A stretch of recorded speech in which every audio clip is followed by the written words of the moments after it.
The chill of October pierced through Clara Ellison's threadbare cloak as she stood before Thornfield Market, watching as the merchant's brow furrowed with contempt. Her basket trembled in her grasp, for this was the third stall to turn her away.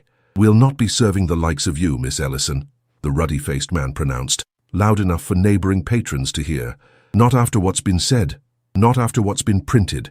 Her heart faltered, but her chin remained level. "Sir, I know not what slander you speak of. I require only tea and bread."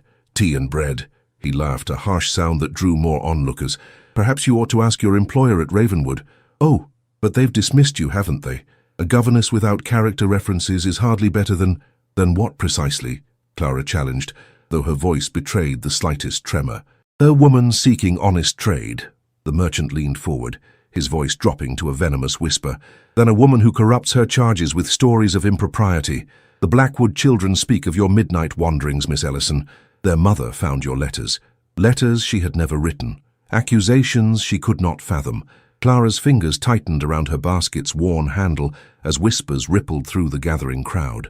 London was a city of fog and rumours, and both had a way of penetrating the most guarded homes. "I have done nothing of which to be ashamed," she stated, her voice steady despite the cold dread coursing through her veins. "Then explain why Lady Blackwood herself has warned every household in Belgravia against employing you." A woman's voice cut through the murmurs, sharp as a blade. Lady Honoria Vale emerged from the crowd, her ivory gloves spotless, her smile a perfect crescent of malice. Imagine my surprise, discovering the disgraced governess shopping as though she were still respectable. Clara felt the ground shift beneath her feet. Lady Honoria, whose nephew she had once tutored, whose hatred had begun when the child preferred Clara's gentle instruction to his aunt's cold discipline. "My lady," Clara curtsied, pride warring with necessity. "I have committed no crime. Character is all a governess possesses," Lady Honoria announced to the growing audience, her voice carrying across the marketplace. "Without it, she is merely another beggar woman, and London has quite enough of those, wouldn't you agree?" Laughter rippled through the crowd. Clara's cheeks burned, but she would not lower her gaze. 6 years of educating the children of the wealthy had taught her that dignity was sometimes the only possession one could claim. "If that will be all, my lady," Clara said, turning to leave, knowing her market basket would remain empty this day. But Lady Honoria was not finished. "I wonder, has anyone told Mr. Ashcombe of your disgrace? The wounded veteran who walks in Regent's Park? I've observed your conversations. Such familiarity between a ruined soldier and a ruined governess. How perfectly matched." The crowd's murmurs grew louder. Edward Ashcombe. The man whose quiet words and gentle manner had been Clara's only solace these past weeks. A former officer, they said, wounded in India, his family fortune lost to poor investments and gambling debts. He walked with a cane and spoke rarely of himself, but his eyes, those amber eyes, held kindness when the world offered none. "Mr. Ashcombe is a gentleman," Clara said softly. "His circumstances do not define him." "Circumstances?" Lady Honoria laughed. "Is that what we call it when a man's own father disowns him? When he skulks about London rather than showing his face at respectable gatherings? You would defend him, I suppose, having no reputation of your own to preserve." Before Clara could respond, a hush fell over the marketplace. A tall figure stood at its edge, leaning on a polished cane, his face half-shadowed by the brim of his hat. Edward Ashcombe had never looked imposing. His coat was well made but worn, his boots polished but scuffed, yet something in his bearing commanded silence. "Lady Honoria," he said, his voice carrying despite its softness, "I find the morning air exceedingly favourable for gossip. Might I suggest you save some for your afternoon tea parties?" He approached steadily, each step measured, until he stood beside Clara. Without looking at the astonished crowd, he offered his arm to her. "Miss Ellison, I believe you mentioned needing assistance with some purchases. May I be of service?" The crowd parted like water around stone as he led her away, her hand trembling slightly on his sleeve. "Mr. Ashcombe," she whispered, "you mustn't. Your reputation is already in tatters, much like yours, it seems," he replied with a wry smile. "Tell me, what falsehoods has Lady Honoria been spreading about you?" The market bells chimed 3 times, echoing in the sudden silence as they walked away from the crowd, 2 ruined souls finding unexpected alliance in the morning mist. The parlour of Mrs. Finch's boarding house held no luxury, yet Clara found herself grateful for its faded dignity. The landlady, a widow of moderate means and immoderate opinions, had not yet heard of Clara's disgrace, and thus her small room remained secure, if only temporarily. Edward Ashcombe sat across from her, his posture too rigid for the sagging armchair. Between them, a plain tea service offered warmth their circumstances could not provide. "You have been more than generous, Mr. Ashcombe," Clara said, her fingers working at the frayed edge of her shawl. "But I cannot allow you to purchase my groceries indefinitely. I must find employment." "And you shall," he replied, setting down his cup with careful precision, "though it seems Lady Honoria is determined to close every door in London to you. She has harboured resentment since I tutored her nephew. The boy preferred books to her indulgences, and she never forgave me for it." Clara poured more tea, the ritual steadying her hands. "But her accusations regarding midnight wanderings and letters, I cannot fathom their source." Edward studied her with eyes that seemed to hold fragments of sunlight despite the grey afternoon. "Someone wishes to remove you from society's considerations. The question is why. I am hardly significant enough to warrant such attention. Perhaps it is not your significance, but your presence that disturbs them." His fingers, bearing the calluses of a soldier rather than a gentleman, traced the rim of his teacup. "You said Lady Honoria mentioned our conversations in the park." Clara felt heat rise to her cheeks. "She suggested impropriety where none exists." "None." His smile held a hint of something that made Clara's heart quicken. "I had hoped our discussions of literature and philosophy might constitute some minor impropriety, given their frequency." Despite everything, Clara found herself smiling. "Mr. Ashcombe, you are teasing me at the most inappropriate time." "Inappropriate timing is my foremost talent, Miss Ellison." His expression sobered. "But there is a matter of great importance I must discuss with you, a proposition of sorts."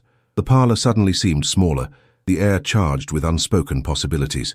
"I fear I have little to offer in business matters," Clara said carefully. "This is not business." Edward leaned forward, his voice lowered though they were alone. "Miss Ellison, Clara, I am aware of how this will sound coming from a man in my position, but I must speak plainly. We are both outcasts from the society that once barely tolerated us. Your reputation is unjustly tarnished, and mine," he paused, "mine is damaged by my own family's rejection and financial ruin." Clara's pulse quickened. "Mr. Ashcombe, Edward, please." He drew a deep breath. "What I propose is an alliance of mutual benefit, a marriage." The teacup nearly slipped from Clara's fingers. "Sir, you cannot be serious." "I have never been more earnest," he replied. "Hear me, please. As husband and wife, we might face society's scorn together rather than separately. I have enough to provide modest security. A small cottage in Devonshire left to me by my mother. It is not grand, but it is far from London's cruelties." "You speak of marriage as though it were merely a practical arrangement," Clara whispered. His gaze did not waver. "I speak of it as salvation for us both. But I would not insult you by pretending my heart is uninvolved. Our conversations in the park have been the only brightness in my darkened days. Your mind, your gentle spirit." He stopped, composing himself. "Forgive me. I do not wish to overwhelm you with sentiments that might seem convenient given our circumstances." Clara set down her cup, studying the man before her. His clothes were worn but impeccable, his manner gentle despite his obvious military background. In his eyes she saw not desperation, but resolve. "The world would say you offer from pity," she said softly. "The world knows nothing of what passes between two souls," he countered. "I offer from necessity, yes, but also from genuine regard. We may not have the luxury of lengthy courtship, but we have understanding between us. Is that not a foundation many marriages lack?" Before Clara could respond, a sharp knock rattled the parlour door. Mrs. Finch entered without waiting for permission, her face flushed with indignation. "Miss Ellison, I have just received the most disturbing letter regarding your character," she announced, brandishing a paper sealed with pale blue wax, Lady Honoria's signature colour. "I cannot possibly allow—" "Mrs. Finch," Edward interrupted, rising to his full height. "Miss Ellison has done me the honour of accepting my proposal of marriage. Whatever slander you have received matters not, as she will shortly be leaving your establishment as Mrs. Edward Ashcombe." Clara's breath caught. She had not yet answered him. Mrs. Finch's mouth opened and closed like a startled fish. "Marriage, but I was told—" "You were told falsehoods by those who make sport of ruining innocent women," Edward said firmly. "Now if you would grant us privacy to complete our discussion, I would be most grateful." When the flustered landlady withdrew, Edward turned back to Clara, his expression asking the question his lips had not. "You spoke as though I had already accepted," she said quietly. "Forgiveness is easier to obtain than permission," he replied, "but the choice remains entirely yours." Clara looked down at her worn gloves, then at the letter in Mrs. Finch's hand, visible through the partially open door. The world was closing around her like a trap. "When would this marriage take place?" she asked, her voice barely audible. "Tomorrow, if possible. I have a friend, Thomas Hale, who could witness. A small chapel on the outskirts of the city would ask few questions." Clara raised her eyes to meet his. "Then yes, Mr. Ashcombe, Edward, I accept your proposition." The mantel clock chimed once, marking the moment when two ruined lives chose to forge a single path forward, neither knowing that London society would soon be forced to reconsider what ruin truly meant. St. Agnes Chapel stood like a forgotten sentinel at London's edge, its stone facade weathered by decades of indifference. It was here, on a misty morning 3 days after Edward's proposal, that Clara Ellison became Mrs. Edward Ashcombe. No flowers adorned the altar, no family filled the pews. Only Thomas Hale, a broad-shouldered man with kind eyes and an inexplicable deference to his supposedly ruined friend, stood witness. "The circumstances are less than ideal," Thomas murmured to Clara as they signed the parish register, his voice carrying a hint of apology. "But I have never seen Edward make a wiser decision." The clergyman, a thin man with perpetually lowered eyes, handed Edward the marriage certificate with a perfunctory nod. He had asked no questions when presented with Edward's coin, though Clara had noted how the man's gaze lingered on her plain dress and Edward's weathered greatcoat. "Mrs. Ashcombe," Edward said, as they emerged into the pale sunlight, the title still foreign to Clara's ears. "Shall we walk? There is a matter we must discuss before departing for Devonshire." They strolled arm in arm along a narrow lane, Thomas trailing behind at a respectful distance. Clara's borrowed ring, an old family piece Edward had produced from his waistcoat pocket, felt heavy on her finger, its single pearl glowing softly against the gold band. "I must confess something," Edward said finally, his steps slowing. "I have not been entirely forthcoming about our living arrangements." Clara's heart faltered. "The cottage exists," he assured her quickly. "But before we retire to Devonshire, there is a duty I must fulfill in London. My father's solicitor has requested a meeting regarding some final matters of my disinheritance. I had hoped to avoid it, but Thomas convinced me it would be unwise to leave such business unresolved." "Of course," Clara nodded. "When is this meeting to take place?" "Tomorrow morning. I've taken rooms for us at the Gilded Oak, a modest inn but respectable. Thomas has assured me of its discretion." Clara felt heat rise to her cheeks at the implications of shared lodgings, however proper their marriage might be. As if sensing her thoughts, Edward continued softly, "You need fear nothing from me, Clara. Ours is a marriage of mutual protection and respect. I shall not presume upon rights I have not earned." "You are very kind," she replied, though the word seemed insufficient for the man who had rescued her from disgrace. They walked in silence until reaching a small tea-house where Thomas had arranged a modest wedding breakfast. As they approached its wooden door, however, Clara froze. Through the window, she glimpsed a familiar face, Lady Beatrice Ashcombe, the dowager aunt whom Edward had mentioned only in passing. "Edward," she whispered, "your aunt." His face paled slightly. "Thomas, did you—" "She insisted," Thomas replied with an apologetic shrug. "Said she had a right to meet the woman brave enough to ally herself with the family's black sheep." Before Clara could protest, the door swung open and Lady Beatrice emerged, a stately woman of perhaps 50 years, her silver-streaked hair arranged beneath a modest bonnet. "So this is the governess who has captured my nephew's attention," she said, her keen eyes surveying Clara from head to toe. "You are younger than I expected." "Aunt Beatrice," Edward began, his voice tight, "this was to be a private affair." "Private affairs are luxury items, my dear boy, which you forfeited when you chose your particular path." Her gaze returned to Clara. "Well, come inside, both of you. The tea is growing cold and I detest waste almost as much as I detest secrets." The tea-house's private room held a spread far more elaborate than Clara had anticipated. Fresh scones, clotted cream, strawberry preserves, and a selection of small sandwiches arranged on silver trays. "Thomas suggested you might appreciate a proper celebration," Lady Beatrice explained, noting Clara's surprise. "Though I added a few touches of my own. One doesn't marry every day, even under such unusual circumstances." They seated themselves around the table, an awkward quartet. Clara observed how Edward's posture remained rigid, how his fingers tensed around his teacup whenever his aunt spoke. I must say, Mrs. Ashcombe, Lady Beatrice continued, emphasizing the title with subtle emphasis, you have caused quite a stir in certain circles. Lady Honoria Vale was particularly vocal at yesterday's Literary Society meeting. Something about letters and midnight wanderings. Fabrications, Edward stated firmly. Clara has been unjustly maligned. Indeed? How convenient that her reputation should be damaged just as she begins walking with you in Regent's Park. Lady Beatrice's smile was enigmatic, almost as though someone feared her influence. Clara set down her teacup. My lady, if I may speak plainly, please do. Plain speaking is refreshing in a world of ornate lies. I do not understand why anyone would trouble themselves over a governess's reputation. Was of no consequence to London society. Lady Beatrice's eyebrow arched. Perhaps it is not your past position that concerned them, but your potential future one. An uncomfortable silence descended, broken only when Thomas cleared his throat. I've taken the liberty of arranging transport to the Gilded Oak. Your belongings have been delivered there already. Edward nodded gratefully. Thank you, Thomas. You have been more than a friend these past months. These past decades, you mean, Lady Beatrice corrected. Since you were boys climbing trees on the estate and ruining your Sunday clothes.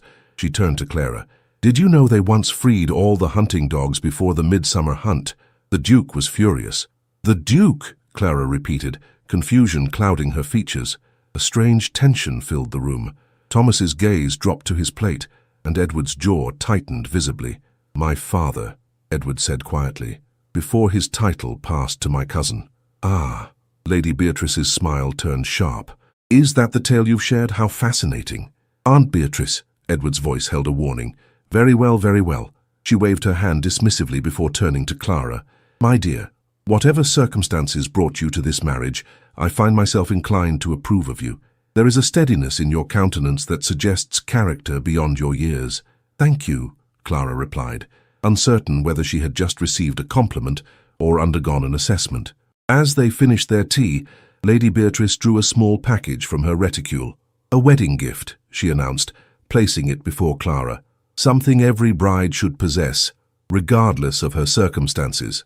Clara unwrapped the silk-covered package to reveal a pair of fine kid leather gloves, their pearl buttons matching the modest ring on her finger. They were mine when I was younger, Lady Beatrice explained.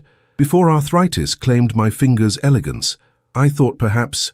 They're beautiful, Clara whispered, genuinely touched. I shall treasure them. Wear them tomorrow, Lady Beatrice instructed, to the solicitor's office. A woman's hands reveal much about her station, and you, my dear, are now an Ashcombe.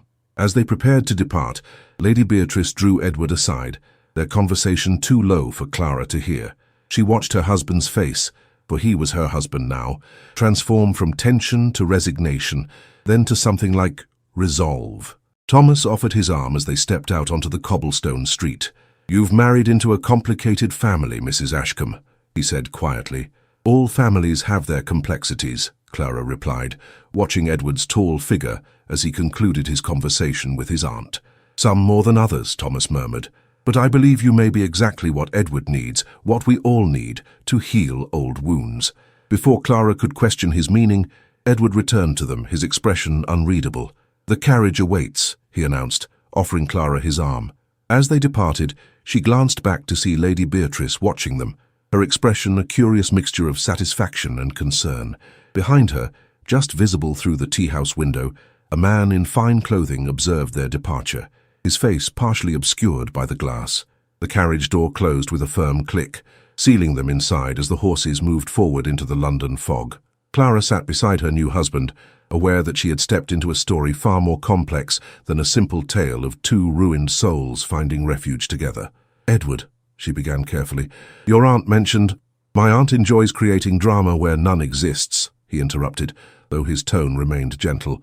Tomorrow, after the solicitors' meeting, we shall leave for Devonshire, and London's machinations will be behind us. But as the carriage wound through London's crowded streets, Clara couldn't shake the feeling that they were moving not away from society's gaze, but directly into its focus. The Gilded Oak Inn presented a facade of modest respectability, its windows clean, its doorstep swept, its sign freshly painted. Yet as Clara followed Edward through its narrow corridor, she sensed a gentle decline in its fortunes, much like their own.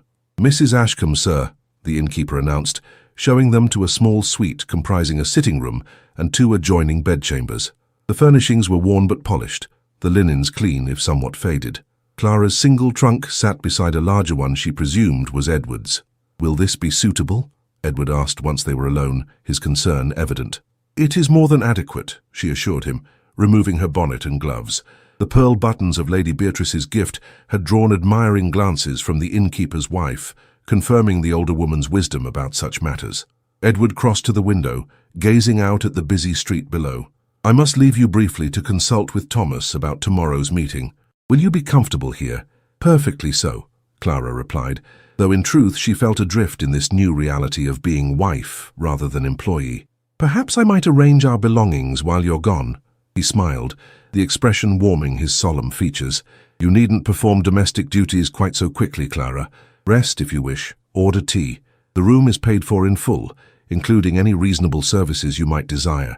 After his departure, Clara found herself unable to sit idle. She arranged her modest wardrobe in the smaller bedchamber, noting how Edward's trunk remained firmly closed, as if guarding secrets within. The sitting room held a small writing desk, upon which she discovered a leather-bound volume, Wordsworth's poems well worn and marked with thin strips of paper at several pages. Time passed peacefully until a sharp knock disturbed the afternoon quiet. Expecting Edward, Clara opened the door to find a uniformed messenger boy clutching an envelope. "For Mrs. Ashcombe," he announced, presenting it with a flourish that suggested a generous tip had accompanied its delivery. The envelope bore no sender's name, only her new married name written in an elegant feminine hand. Breaking the pale blue seal, Lady Honoria's signature colour, Clara withdrew a single sheet of expensive stationery. "My dear Mrs. Ashcombe, how swiftly you have elevated yourself from disgraced governess to married woman. Accept my congratulations on securing a husband whose ruin matches your own. Birds of similar plumage do indeed flock together, though I wonder if you truly understand which species you have joined. Perhaps you might inquire about the circumstances of your husband's disinheritance, or why a man of his background would choose a penniless governess rather than attempting reconciliation with his family. Men of desperate circumstances often make desperate choices. The solicitor your husband meets tomorrow, Mr. Hargrove of Hargrove, Wells and Pierce, might provide illumination should you accompany your new spouse. I imagine there are many fascinating details about the Ashcombe estate that would interest its newest attachment.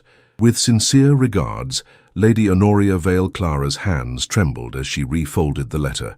How had Lady Honoria discovered her whereabouts so quickly? The marriage had been conducted in utmost privacy, yet news had evidently travelled. More disturbing were the insinuations about Edward. Clara had accepted his account of familial estrangement and financial ruin without question, believing his quiet dignity reflected inner truth. What possible motive could he have for marrying her, if not the mutual protection he had proposed? She was still pondering this when Edward returned, his expression brightening upon seeing her, then darkening as he noted the letter in her hand. "You've received correspondence already?" he inquired, removing his hat and coat. "From Lady Honoria," Clara admitted, seeing no reason to dissemble.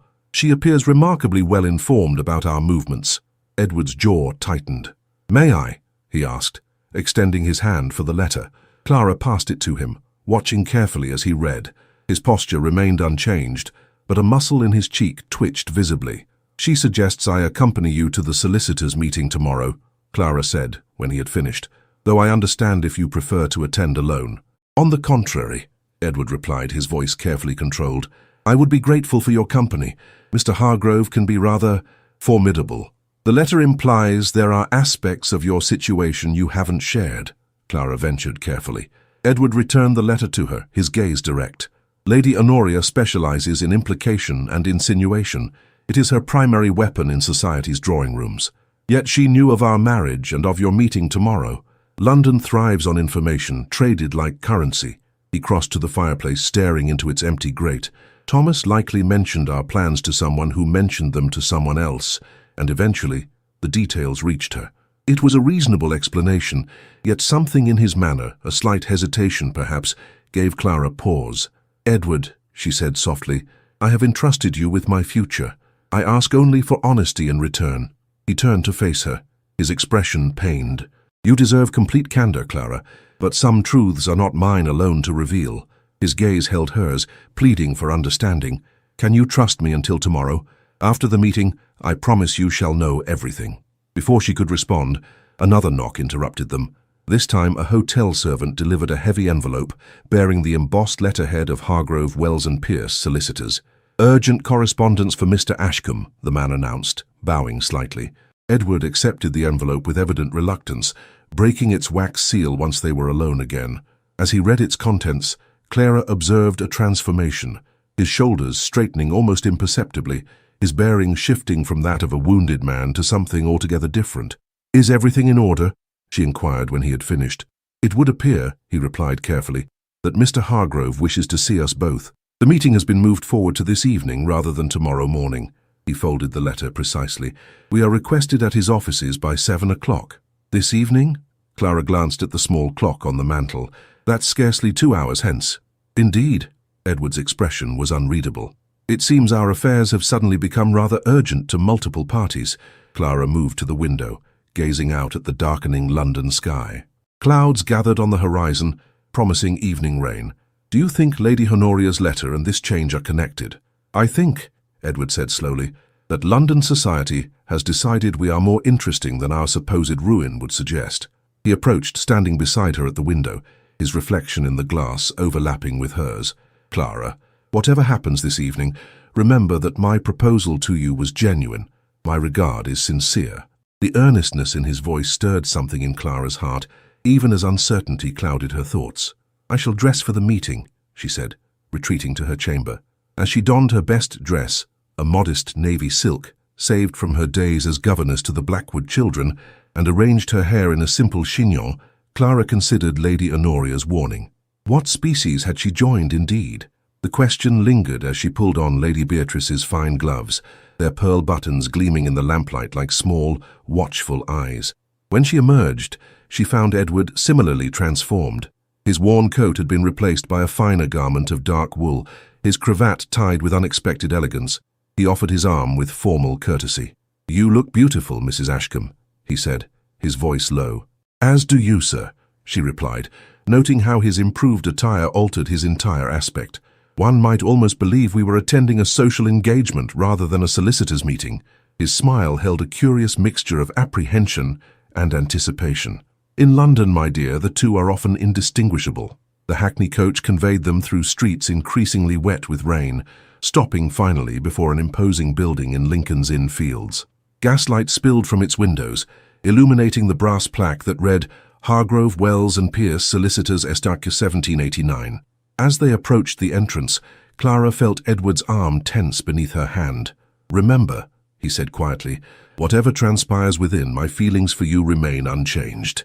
The ominous nature of this reassurance caused Clara's heart to quicken. What possible legal matter could affect their nascent marriage? The door opened before Edward could knock, revealing a dignified butler who bowed deeply, too deeply, Clara thought, for visitors of their supposed station. "Mr. Ashcombe, madam," the man intoned. "Mr. Hargrove awaits you in the main office." They were led through a corridor lined with portraits of stern-faced men, presumably partners past and present of the distinguished firm. At its end stood a polished oak door, which the butler opened with ceremonial slowness. "Mr. and Mrs. Ashcombe, sir," he announced. The large office beyond held 3 occupants.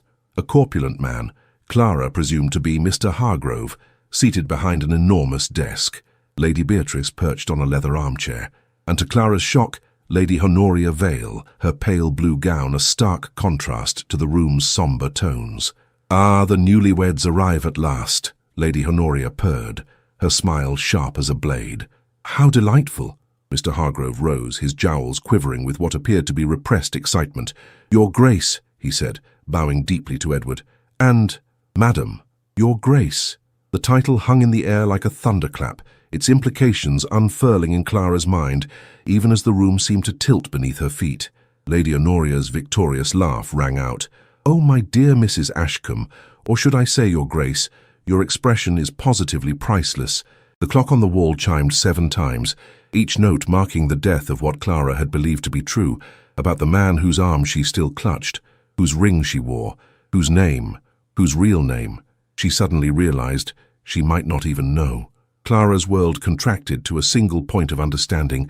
The man beside her, her husband of mere hours, was not the ruined gentleman he had claimed to be. The solicitor's use of Your Grace admitted only one interpretation. Edward held a ducal title, the highest rank of peerage below royalty itself. "I believe introductions are in order," Lady Beatrice said, her calm voice cutting through the charged atmosphere. "Clara, may I present my nephew Edward James William Ashcombe, the 8th Duke of Wexford?" She paused, her gaze shifting to Edward. "And Edward, it seems you must now properly introduce your Duchess to society." "Duchess?" Clara whispered, the word foreign on her tongue. Edward's face had gone pale, his jaw rigid with tension. "This is not how I intended you to learn the truth," he said quietly. Lady Honoria's laughter rippled through the room again. "Did you intend her to learn it at all, Your Grace? Or was this governess merely another of your experiments in moral philosophy?" "That is quite enough, Lady Honoria," Mr. Hargrove interjected, seemingly recovered from his initial shock. "This meeting was arranged at her ladyship's insistence," he explained to Edward, "though I confess I did not expect, that is to say, your marriage comes as rather a surprise.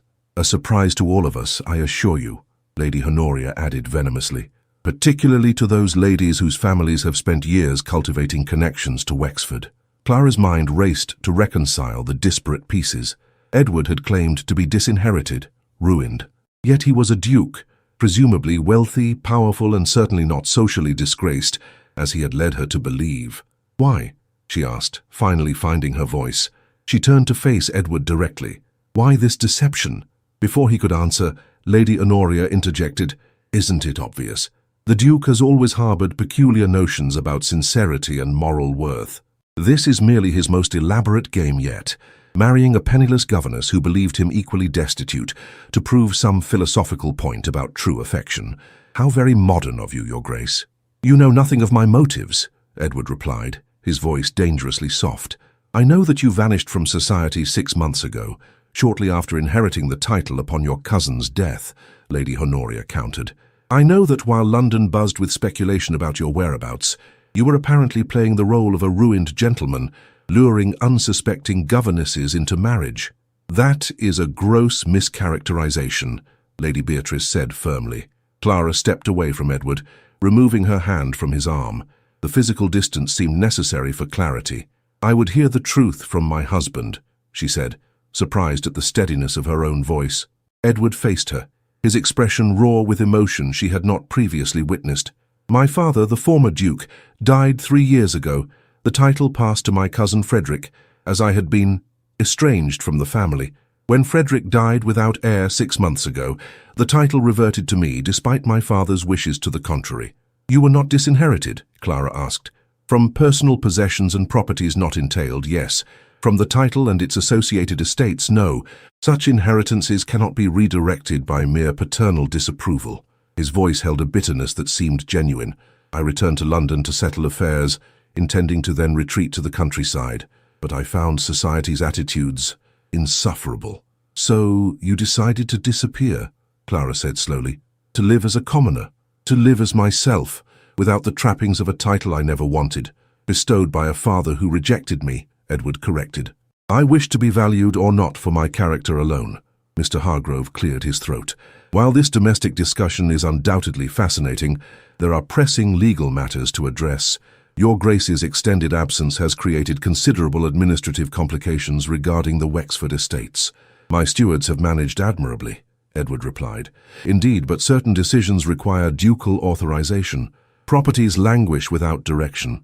Tenants await responses to petitions." The solicitor shuffled papers nervously. "And then there is the matter of the London residence, which remains shuttered while Your Grace lodges at an inn."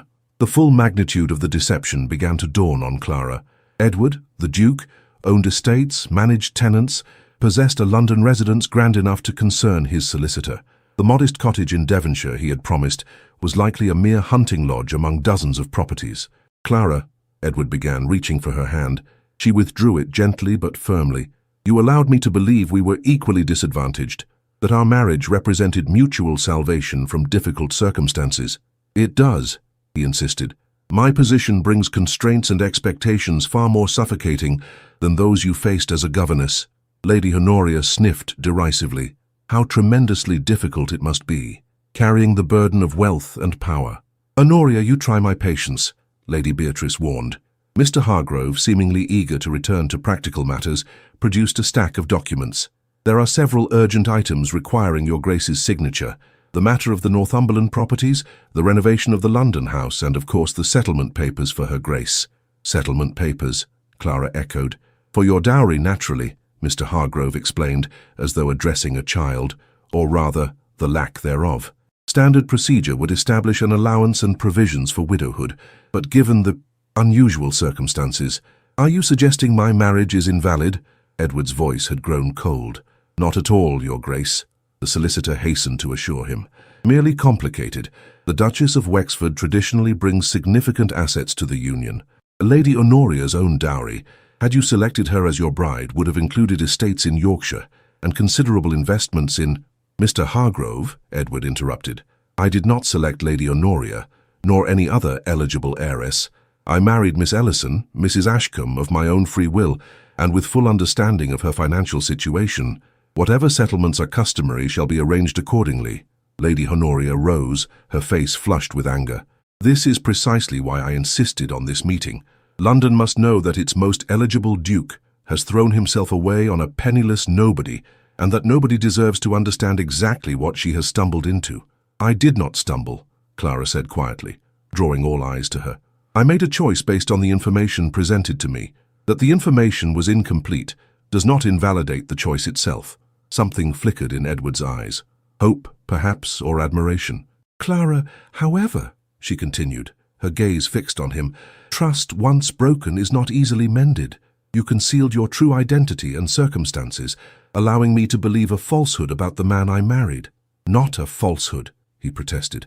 "I am still that man, the one who walked with you in Regent's Park, who discussed poetry and philosophy, who defended you in the marketplace."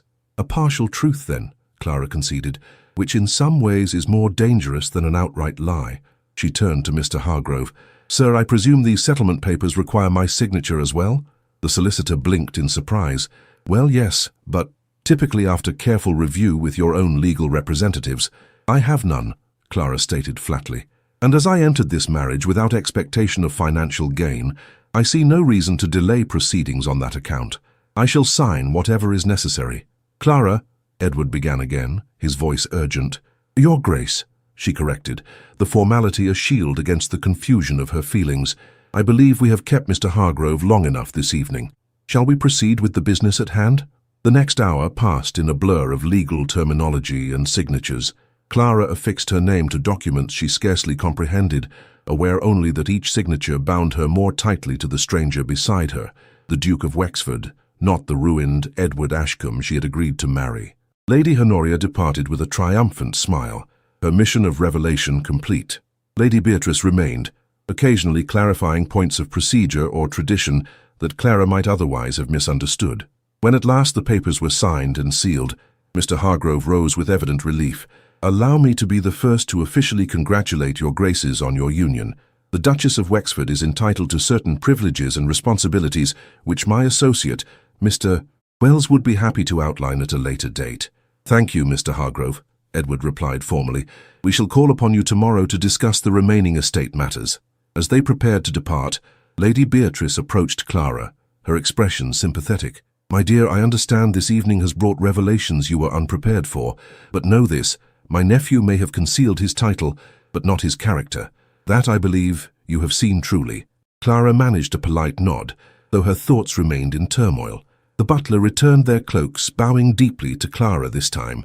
Her new rank evidently communicated throughout the household with remarkable efficiency. Outside, rain fell steadily from a black sky. Edward helped Clara into the waiting carriage, then hesitated. "Would you prefer that I find alternate accommodations tonight?" The question startled her. Despite everything, the thought of facing this strange new reality alone seemed worse than sharing space with the man who had deceived her. "That won't be necessary," she replied stiffly. "We have appearances to maintain, it seems." The carriage journey passed in silence. Clara stared out the window at the rain-slicked streets of London, trying to reconcile the governess she had been that morning with the Duchess she had apparently become. Beside her, Edward sat equally silent, his profile illuminated occasionally by passing street lamps. Upon returning to the Gilded Oak, they found the innkeeper's manor transformed. News of their true identity having somehow preceded their return. He bowed repeatedly, addressing them as "Your Grace," with nervous enthusiasm, promising better rooms, special services, anything they might desire. "Our current accommodations are perfectly adequate," Edward assured him, leading Clara upstairs. Once inside their suite, the facade of composure Clara had maintained throughout the evening began to crumble. She removed Lady Beatrice's gloves with trembling fingers. "Clara," Edward said softly, "please allow me to explain." She turned to face him, her voice barely above a whisper. "Explain what precisely? That you married me under false pretenses? That you allowed me to believe we were equals in misfortune when in fact you were playing at poverty?" "I never played at anything with you," he insisted. "Every conversation, every sentiment I expressed was genuine." "Except for the minor detail of your title, wealth and position," Clara replied, unable to keep the bitterness from her tone. Edward ran a hand through his hair, a gesture of frustration she recognized from their earlier days. "The title was thrust upon me against my wishes. The wealth comes with responsibilities I never sought. The position—" he paused. "The position has brought me nothing but false friends, sycophants, and women like Lady Honoria, who see me as a prize to be captured rather than a person to be understood. So you decided to capture a governess instead. How novel. I decided to live honestly, as the man I am beneath the accidents of birth and inheritance," Edward countered. "And when I met you, when I saw your dignity in the face of injustice, your intelligence despite society's limitations, your kindness despite receiving so little of it, I recognized a spirit that might understand mine." Clara turned away, unwilling to let him see how his words affected her. "You could have told me the truth before the ceremony, before I took vows based on incomplete knowledge. And would you have believed me? Or would you have assumed I was mocking you, a wealthy duke amusing himself with a governess's feelings?" He moved closer, though he did not touch her. "Or worse, would you have married me for my title rather than for mutual protection and companionship?" The question struck uncomfortably close to a truth Clara herself wasn't sure of. Would she have seen beyond the title to the man, had she known from the beginning? "I deserved the chance to make that choice," she said finally. "Yes," Edward agreed, his voice heavy with regret. "You did, and I robbed you of it, out of fear and selfishness. For that I can only ask your forgiveness, though I've no right to expect it." The mantel clock chimed 11, its sound emphasizing the late hour and the exhaustion settling into Clara's bones. "I need time," she said quietly. "This morning I was a disgraced governess. Tonight I'm apparently a duchess. The transition requires adjustment." Edward nodded, his expression solemn. "Of course, take whatever time you need. The smaller bedchamber is yours, as arranged earlier." He moved toward the door to his own room, then paused. "Clara, regardless of titles or expectations, I meant what I said in the chapel this morning. I will honor and protect you, always." As he disappeared into his chamber, Clara sank into a chair, her mind whirling with the day's revelations. From the window, she could see lights still burning across London, a city that would soon be buzzing with news of the Duke of Wexford's unexpected marriage to a mere governess.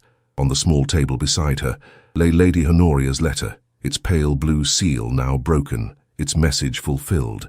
Clara picked it up, reading it again with new understanding. Lady Honoria had sought to humiliate her, to expose Edward's deception in the most public manner possible. Yet in doing so, she had revealed not only his secret, but the depths of his discontent with the very privilege she herself coveted. The letter trembled in Clara's hand as a new thought formed. Perhaps Edward's deception, while inexcusable, came not from malice, but from the same desperate desire that had driven her to accept his proposal, the longing to be valued for oneself alone, unburdened by society's judgments. She folded the letter carefully and placed it in her reticule, a reminder of how quickly life could transform, how tenuous truth could be. Tomorrow would bring new challenges, a duchess's responsibilities, society's scrutiny, her husband's contrition.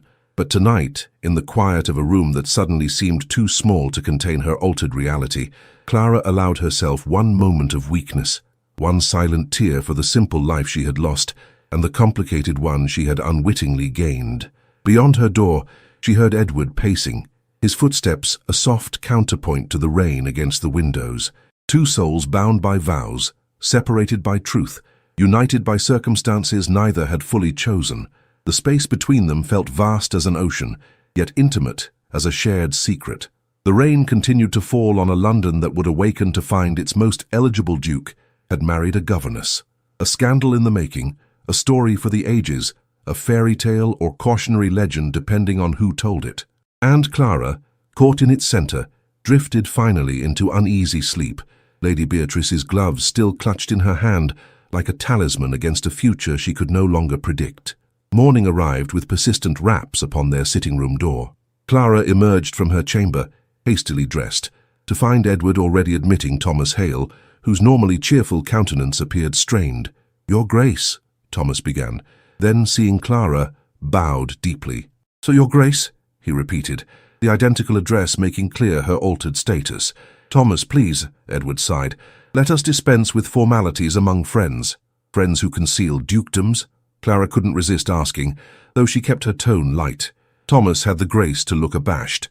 "I advised him to tell you before the wedding for what it's worth." "It is worth precisely nothing now," Edward replied without rancor. "What brings you here at this ungodly hour?"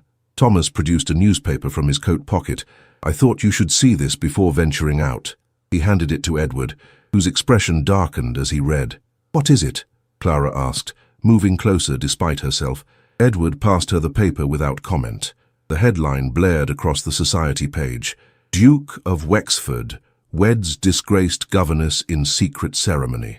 Beneath it, a breathless account detailed Edward's mysterious disappearance from society, his shocking reappearance as the husband of a penniless and scandal-plagued instructress of children. "They've been remarkably efficient," Clara observed, her voice steadier than she felt. "We signed the papers only last night." "Lady Honoria wasted no time," Thomas confirmed grimly. "She was seen entering the newspaper offices directly from Hargroves." Edward took the paper back, his jaw tight with anger. "They've painted you in the worst possible light. While casting you as either victim or eccentric," Clara noted, "the ruined duke led astray by a scheming governess, or the philosophical aristocrat conducting a social experiment. Neither portrayal is particularly flattering to me." "It's rubbish," Edward declared, tossing the paper aside. "We needn't dignify it with attention." "On the contrary," Clara replied, surprising both men with her calm. "We must address it directly. London society will form opinions with or without our input. Better they hear our version than rely solely on Lady Honoria's." Thomas's eyebrows rose appreciatively. "The Duchess speaks wisdom, Edward. A strategic appearance would do much to counter this narrative." Edward studied Clara with newfound respect. "What do you suggest?"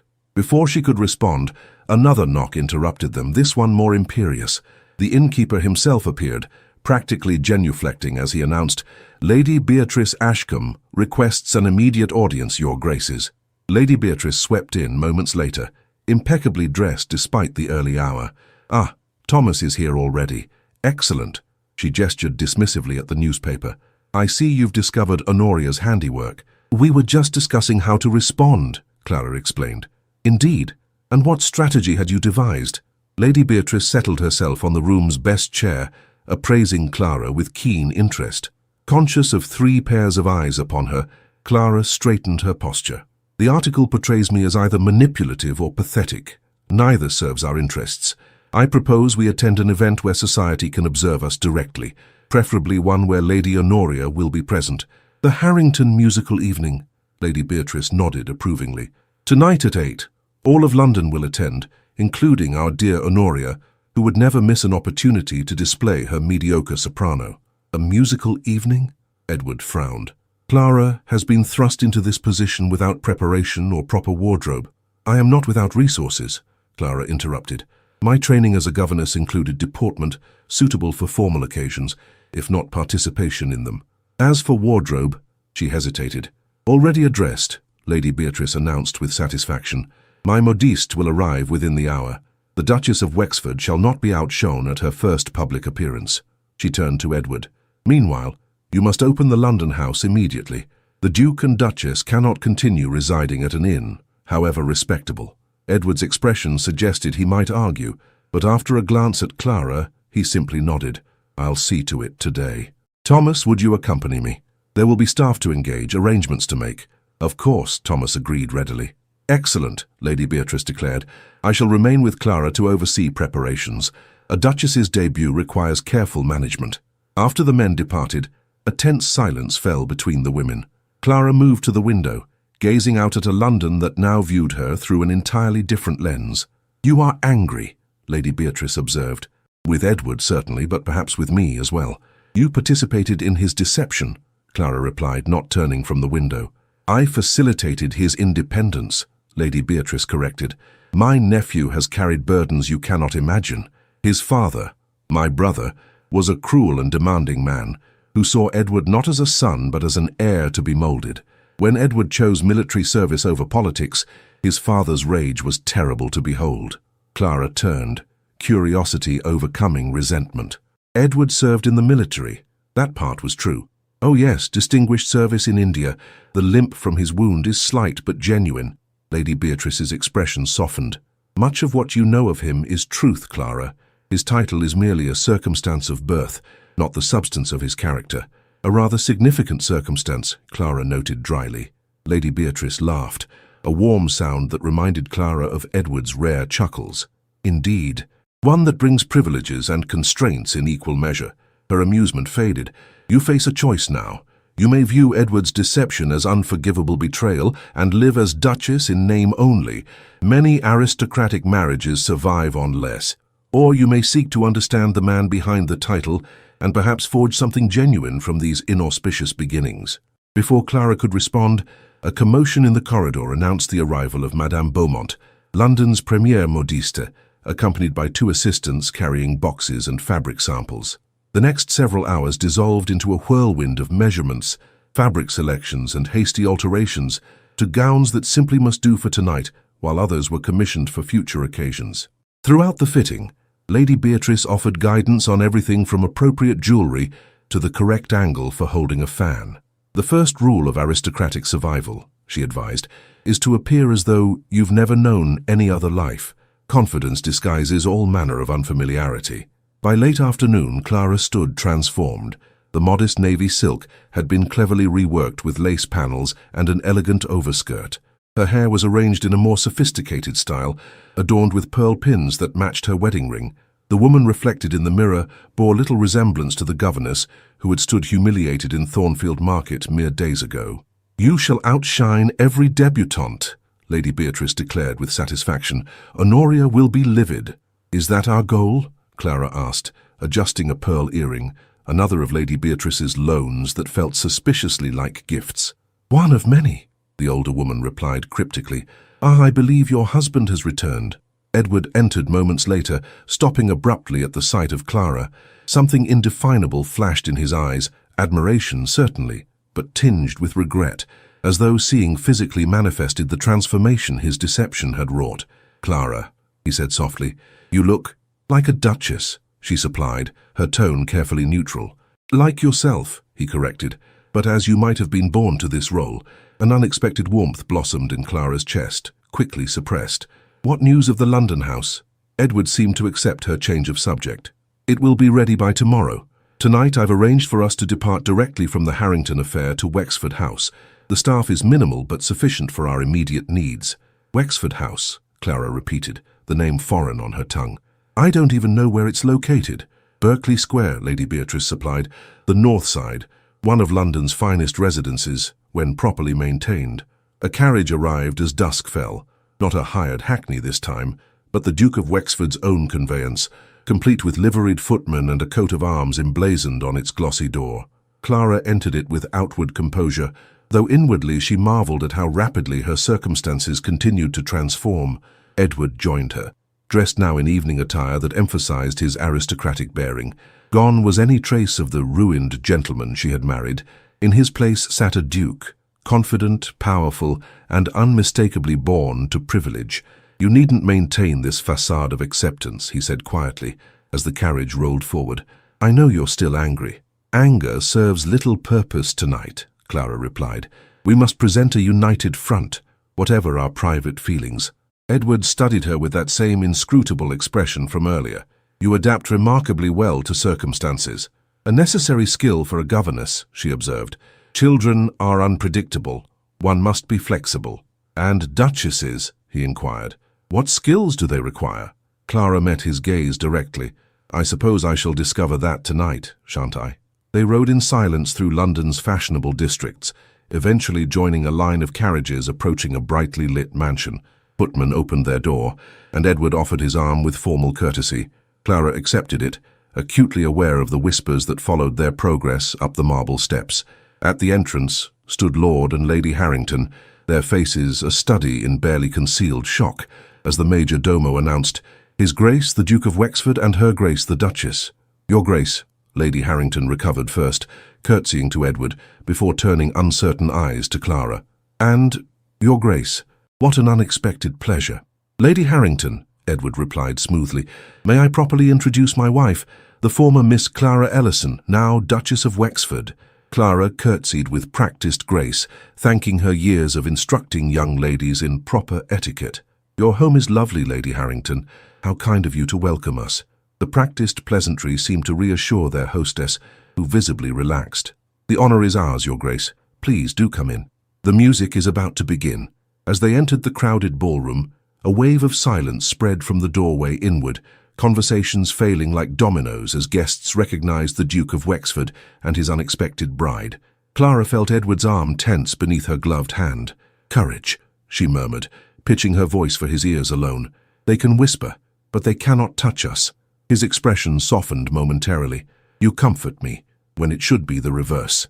Before she could respond, Lady Beatrice appeared before them, creating a buffer between the ducal couple and the curious crowd. "Nephew, Clara, you've caused quite the stir. Excellent timing. Honoria has just taken her seat by the pianoforte. Her expression is positively murderous." Clara's gaze found Lady Honoria across the room, resplendent in pale blue silk that matched the seal on her malicious letter.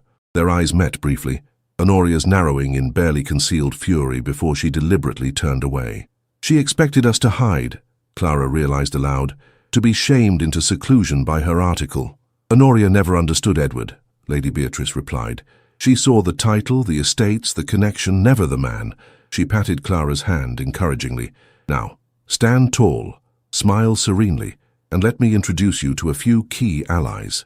In London society, strategic friendships are as important as avoiding strategic enemies."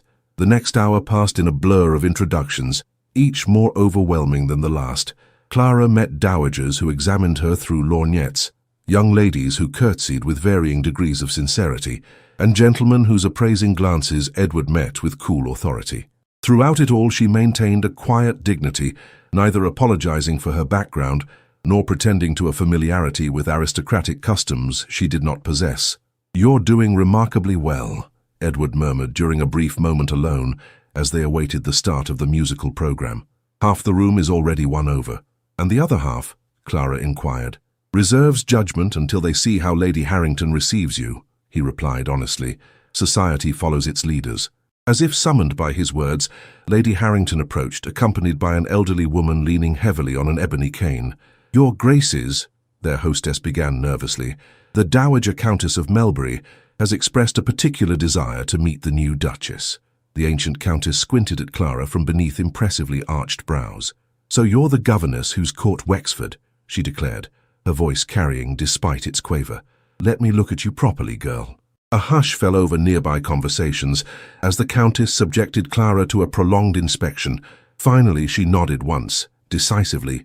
"Good bone structure, intelligent eyes, stands properly, spine like a sword. You'll do, Duchess." Clara curtsied deeply. "You are most kind, Lady Melbury." "Kind? Nonsense, practical.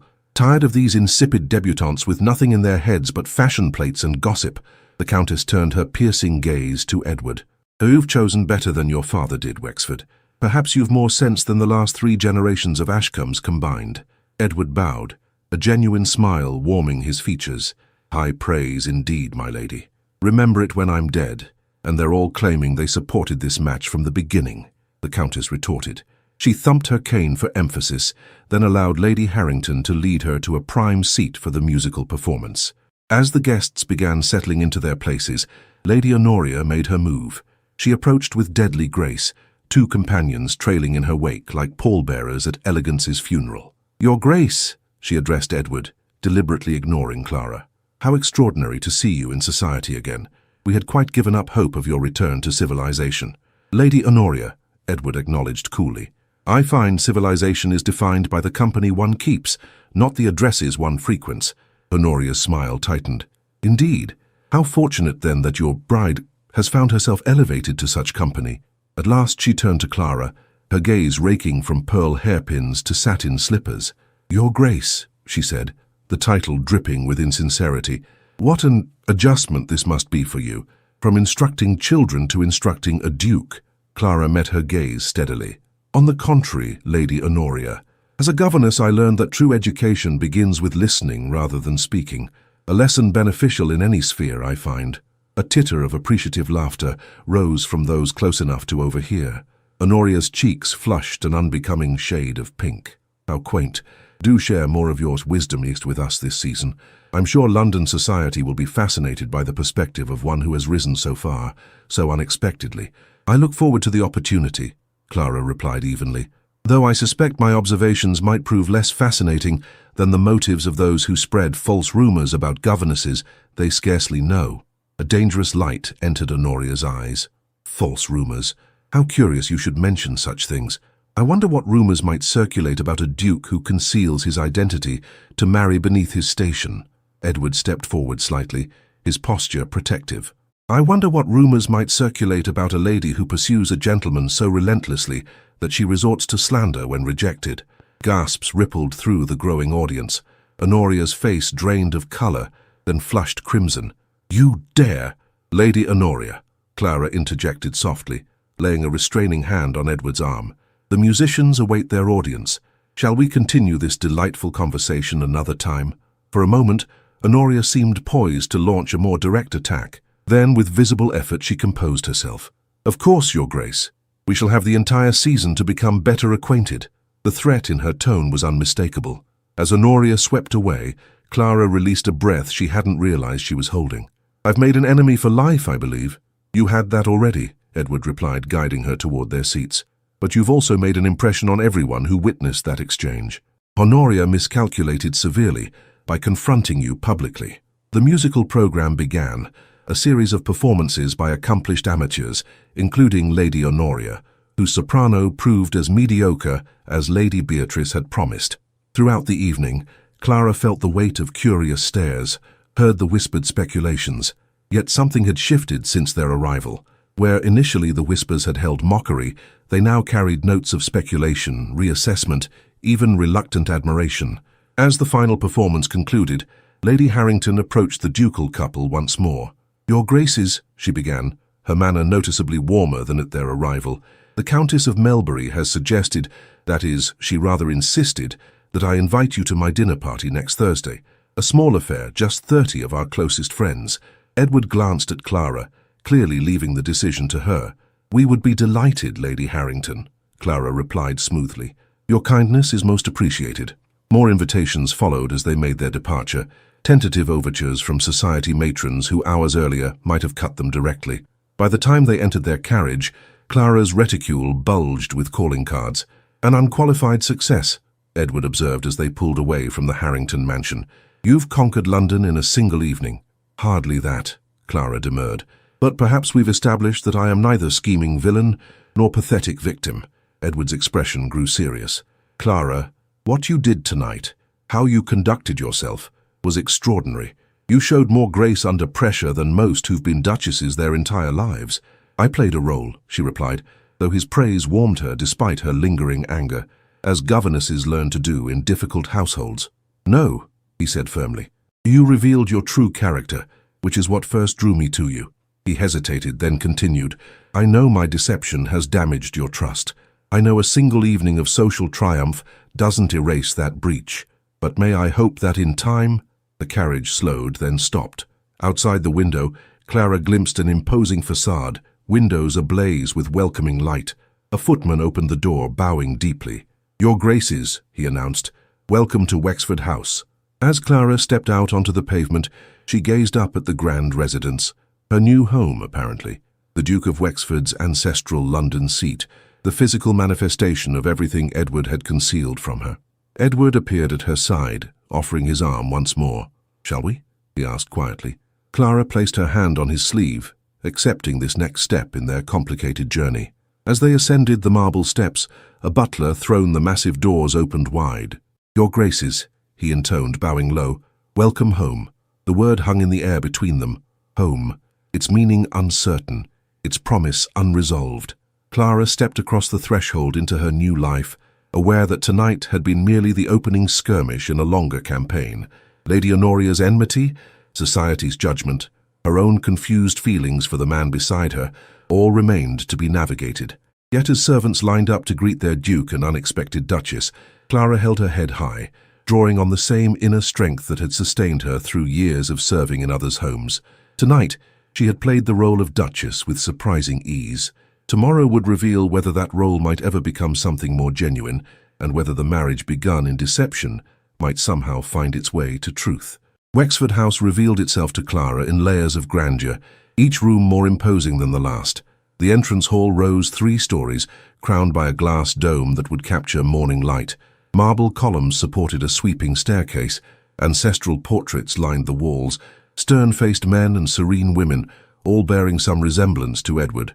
"The main salon," Edward announced, leading her through double doors into a vast chamber where crystal chandeliers hung like frozen rain above gilt furniture and silk-covered walls. "Not used since my father's time, I'm afraid." Clara noted the Holland covers recently removed from furniture, the faint scent of lemon oil and beeswax that spoke of hasty preparation. "It's beautiful," she said honestly. "And rather cold," Edward admitted. "I've instructed the staff to prepare the morning room for our daily use. It's considerably more comfortable." They progressed through a formal dining room capable of seating 40, a music room housing a magnificent pianoforte, a library whose shelves reached high enough to require rolling ladders, and finally into the promised morning room, a relatively intimate space overlooking a walled garden. "This is more sensible," Clara observed, noting the well-worn leather chairs, the desk positioned to catch natural light, the shelves holding books that appeared actually read rather than merely displayed. "My mother preferred this room," Edward explained. "As do I." A discreet cough announced the butler's presence. "Your Graces, cook inquires whether you wish a late supper served." Edward glanced at Clara, who nodded gratefully. The evening's emotional demands had left her famished, despite the light refreshments at the Harringtons. "Yes, Simmons. Here, if you please," rather than the dining room. "Very good, Your Grace." The butler hesitated. "And which chambers should be prepared for Her Grace?" An awkward silence fell. Clara realized they had not discussed sleeping arrangements in this new residence, a delicate matter given the uncertain nature of their marriage. "The Duchess will take the blue suite," Edward decided, "adjacent to the master chambers but with its own dressing room and sitting area." "As you wish, sir." Simmons departed, closing the door silently behind him. "I hope that arrangement is acceptable," Edward said once they were alone. "The blue suite was traditionally the Duchess's domain, though it hasn't been occupied since my mother's time." "Any private space will suffice," Clara replied neutrally. Edward ran a hand through his hair, that familiar gesture of frustration that reminded her of the man she'd known in the park. "Clara, I understand your reticence, but we must establish some understanding between us if we're to navigate this new reality." "What understanding would you suggest?" Clara asked, removing her gloves, Lady Beatrice's gift, and placing them carefully on a side table.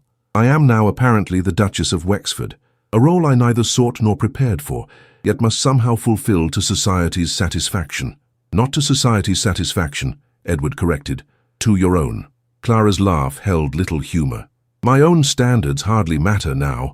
I've been thrust onto a stage without knowing my lines or my character's motivation." "Your character remains exactly who she was," Edward insisted. "The woman I met in Regent's Park. Intelligent, principled, resilient. The title changes your circumstances, not your essence." "Easy for you to say," Clara countered. "You were born to this world. I am an imposter within it." Edward crossed to where she stood, close enough that she could detect the subtle scent of sandalwood that clung to his evening clothes. "Do you truly believe that, after how you conducted yourself tonight? Lady Honoria has navigated these waters her entire life, yet you bested her with ease." "I maintained composure," Clara corrected. "That hardly constitutes mastery of ducal responsibilities. It demonstrates character, which is far more valuable." Edward's voice softened. "Clara, I know my deception hurt you. I know trust, once broken, requires time to rebuild, but I ask only for the chance to earn that trust again." Before Clara could respond, Simmons returned with 2 footmen bearing trays. A small table was quickly arranged before the fire, laden with cold meats, bread, cheese, fruit, and wine. "Will there be anything else, Your Grace?" Simmons inquired. Edward glanced at Clara, who shook her head slightly. "That will be all, Simmons. We'll ring if needed." When they were alone again, Clara seated herself at the table, grateful for the practical interruption. Edward joined her, pouring wine into delicate crystal glasses. "To new beginnings," he offered, raising his glass. Clara touched her glass to his without comment, the crystal emitting a pure, clear note that seemed to linger in the quiet room. They ate in silence for several minutes, the simple act of sharing food, creating an unexpected intimacy after the evening's public performance. "Your aunt believes I should forgive you," Clara said finally. Edward's hand paused midway to his glass. "And what do you believe?" "That forgiveness should be earned, not granted as a matter of convenience." "I agree," Edward replied, surprising her, "and I intend to earn it however long that might take."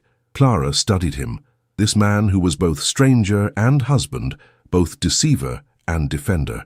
"Why did you disappear from society?" "The true reason, not the philosophical explanation you offered earlier." Edward set down his glass, his expression growing serious. "My father and I were at odds throughout my youth. He demanded perfect obedience to his vision of a proper heir. I sought independence, meaning, when I chose military service, he effectively disowned me. But not officially," Clara prompted. "He couldn't break the entail on the title, but he made clear I was no son of his." Edward's voice remained steady, though Clara sensed old pain beneath his words. "When I returned from India, wounded in both body and spirit, we maintained a cold peace. After his death, my cousin Frederick inherited, which suited me perfectly. I had no desire for the dukedom." "Then Frederick died," Clara supplied. "Unexpectedly, without issue, the title reverted to me despite my father's wishes." Edward's jaw tightened. "I returned to London to settle affairs, intending to establish competent stewards, then retreat to a quieter life. But everywhere I went, I encountered the same fawning deference, the same matchmaking mammas, the same fortune hunters." "Including Lady Honoria," Clara guessed. A wry smile crossed Edward's features. "Especially Lady Honoria. Her pursuit was relentless, her tactics increasingly desperate." "So you simply disappeared?" "I withdrew from society circles, yes. Took modest rooms, walked in public parks, visited small bookshops. I wanted to remember what it felt like to be valued for myself, not my title." His gaze met hers directly. "And then I met you, Clara Ellison, teaching a child to identify birds in Regent's Park, speaking of poetry and philosophy with more insight than I'd heard in a dozen aristocratic salons." Despite herself, Clara felt a warmth spreading through her chest at the memory. Those early conversations had been a balm to her lonely soul, intellectual companionship she'd sorely missed since leaving her teaching position. "You deliberately concealed your identity from me," she said, though the accusation held less heat than before. "At first, through simple omission, I was Edward Ashcombe, which is true enough, merely incomplete. Later," he hesitated, "later I feared that revealing my title would transform how you saw me, that the genuineness between us would be lost." "You didn't trust me to see beyond the title," Clara translated. "I didn't trust anyone," Edward corrected gently. "Years of experience had taught me that dukes have acquaintances, not friends, admirers, not equals. You were the first person in years who spoke to me as a man, not a title." Clara absorbed this, recognizing the lonely echo of her own experience. How many times had she been invisible in aristocratic homes, present but unseen except when needed? "When Lady Honoria orchestrated your disgrace," Edward continued, "I saw an opportunity to offer protection we both needed. I convinced myself that half-truth served a greater purpose." "And now," Clara prompted, "what purpose do you see in our marriage now, Your Grace?" Edward reached across the table, not quite touching her hand, but close enough that she could feel the warmth of his skin. "The possibility of genuine partnership, of shared purpose, of a life where titles and backgrounds matter less than character and understanding." His sincerity was palpable, his gaze unwavering. Clara found herself wanting to believe him, even as caution counseled distance. Before she could respond, a knock sounded at the door.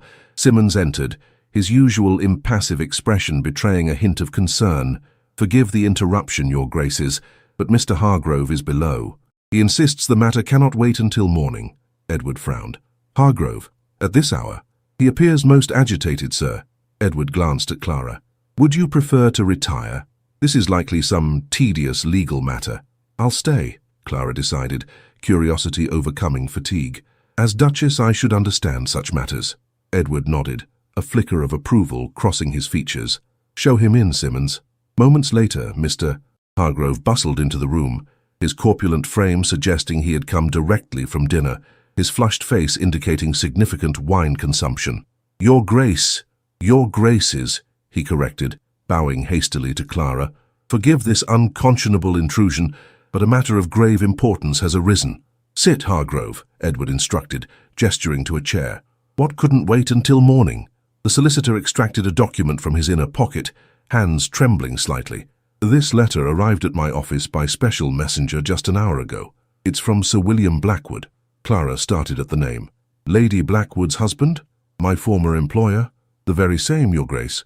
Hargrove mopped his brow with a handkerchief. It seems news of your marriage has reached him, and he makes most disturbing allegations.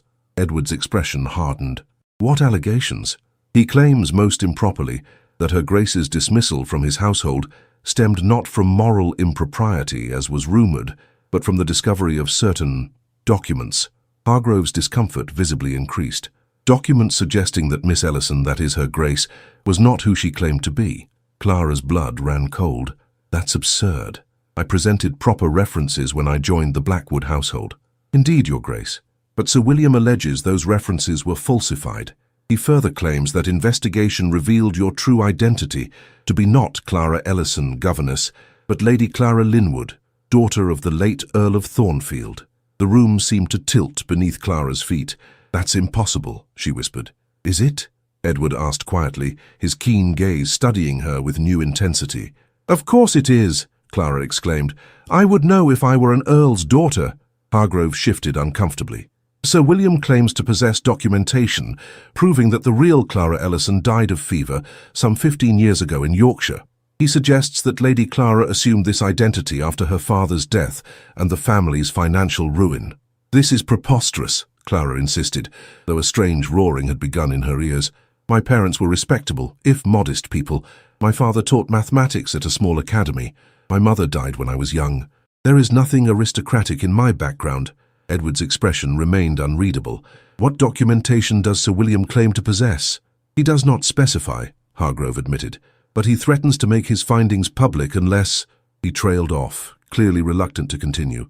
Unless, Edward prompted, unless your Grace pays him a considerable sum to maintain silence. Hargrove's jowls quivered with indignation. It's blackmail, sir, plain and simple. It's nonsense, Clara stated firmly. I've never heard of any Earl of Thornfield or Lady Clara Linwood. A curious expression crossed Edward's face. I have, he said slowly. Thornfield was a minor earldom that collapsed under debt some 12 years ago. The Earl died in disgrace, his estate sold to pay creditors. There was a daughter, I believe, who disappeared from society around that time. Clara stared at him, speechless. A memory flashed in her mind, her father's face pale with illness, whispering, Remember who you are, Clara, remember, no matter what comes. She had attributed his words to delirium, for he had died the next day, leaving her alone at 16 to make her way in the world. This is clearly an attempt at extortion, Edward continued, his voice hardening as he addressed Hargrove. Blackwood assumes that as a new duchess with a controversial background, my wife would be vulnerable to such threats. Most likely, Hargrove agreed, relief evident in his tone. Shall I respond with a firm denial? No, Edward said thoughtfully. Invite Sir William to present his evidence directly to me, tomorrow at noon, here at Wexford House. Edward, Clara protested, you cannot seriously entertain this fiction. Not the fiction, Edward replied evenly. The man behind it. I wish to understand his motives more clearly. He turned back to Hargrove. Make it clear that if his evidence proves fabricated as we expect, the consequences will be severe. After Hargrove departed, Clara paced the morning room, her thoughts in turmoil. This is Lady Honoria's doing, she declared. She's enlisted Blackwood in some scheme to discredit me further. Edward watched her carefully. Possibly, though it's an elaborate fabrication even for Honoria. Clara stopped pacing, suddenly aware of his scrutiny. You cannot possibly believe there's truth in this. I believe, he said slowly, that people are seldom what they first appear, myself included. The irony of his words, coming from a duke who had posed as a ruined gentleman, was not lost on Clara. I am exactly who I claim to be, she insisted. A governess who married a man she believed ruined, only to discover he was a duke in disguise. That story holds quite enough drama without adding fictional earldoms. Edward smiled slightly. Indeed it does. He rose, crossing to stand before her. Whatever Blackwood presents tomorrow, we shall face it together. Now, you should rest. Your first day as Duchess has been rather more eventful than anticipated. A maid waited upstairs to assist Clara into a nightgown that had mysteriously appeared in her new chambers. Lady Beatrice's foresight again, she suspected. The blue suite proved to be a sequence of rooms decorated in varying shades of azure and silver, its furnishings elegant, yet comfortable. The bed alone was larger than her entire chamber at Mrs. Finch's boarding house. As the maid departed, Clara moved to the window, gazing out at the moonlit garden below. Beyond it stretched London, a city that had first rejected her, then been forced to acknowledge her as a duchess, and now seemed determined to rewrite her very identity. Was it possible? Could the father she remembered, quiet, scholarly, perpetually worried, have been not a teacher but an earl? Could the modest home of her childhood have been not their true station, but a retreat after financial ruin? No, it was absurd. She would have known, would have remembered such a dramatic change in circumstances. Yet as she prepared for sleep in a duchess's chambers, in a duke's mansion, after an evening spent crossing swords with London's elite, Clara found herself questioning everything she had once held certain. Edward had hidden his true identity. Might her father have done the same? The grandfather clock in the hallway chimed midnight as Clara slipped between silk sheets, her mind still churning with questions. What evidence could Sir William possibly present? Why had Lady Blackwood truly dismissed her? And most troubling of all, why did Edward seem to find this preposterous claim worth investigating? Sleep claimed her eventually, but her dreams were fragmented. Images of her father alternating with the stern-faced portraits in Wexford House's entrance hall, Lady Honoria's mocking laugh, and Edward's searching gaze asking the question he had voiced earlier, is it impossible? In the darkness of her new bedchamber, surrounded by luxury she had never sought, Clara whispered her answer to the sleeping house. I know who I am, don't I? The question lingered, unanswered, as London's bells marked the passage of night toward a morning that promised yet another transformation in her rapidly changing life. Noon approached with the inexorability of fate. Clara had spent the morning in a state of controlled anxiety, alternating between indignation at Sir William's absurd claims and unsettling doubt about her own past. Edward had breakfasted with her in the morning room, discussing practical household matters as though blackmail allegations were a normal part of marital adjustment. Lady Beatrice will call later, he informed her. She's engaged a social secretary to assist with the correspondence generated by last night's appearance. Correspondence? Clara echoed. Edward gestured to a silver salver piled with envelopes. Invitations, welcome notes, and undoubtedly some less friendly communications. Society has decided you're interesting, which is both blessing and curse. Now, as the mantel clock ticked toward 12, Clara paced the formal drawing room where Edward had decided to receive Sir William. She had chosen a morning dress of deep burgundy, one of Lady Beatrice's emergency commissions, that balanced dignity with subtle authority. You needn't be present for this meeting, Edward reminded her, watching from his position by the fireplace. I could handle Blackwood alone. These allegations concern me directly, Clara replied firmly. I will face them accordingly. A hint of admiration flickered in Edward's eyes. As you wish. Simmons appeared at precisely noon. Sir William Blackwood, he announced with proper gravity. The man who entered was much as Clara remembered, tall, thin, with perpetually pursed lips suggesting constant disapproval. His clothes bespoke wealth without taste, his manner importance without substance. Your Grace? He bowed to Edward, then offered Clara a briefer inclination. Madam. That's Your Grace, Sir William, Edward corrected mildly. You address the Duchess of Wexford. Colour mottled Blackwood's sallow cheeks.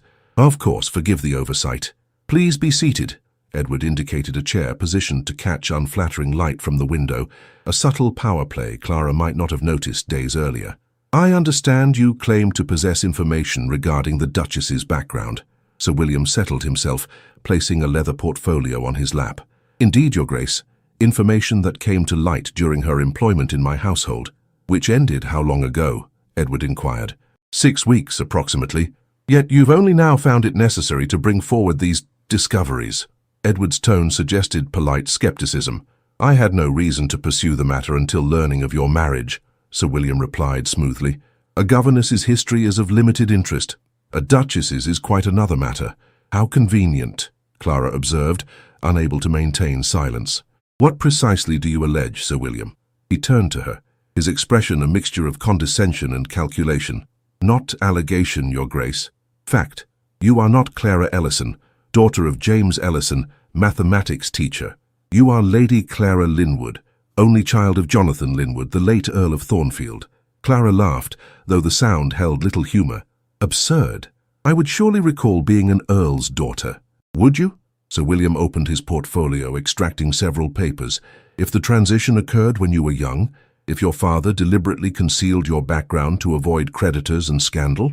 My father was an honourable man, Clara stated flatly. The Earl of Thornfield was indeed honourable, Sir William agreed, until gaming debts and poor investments ruined him.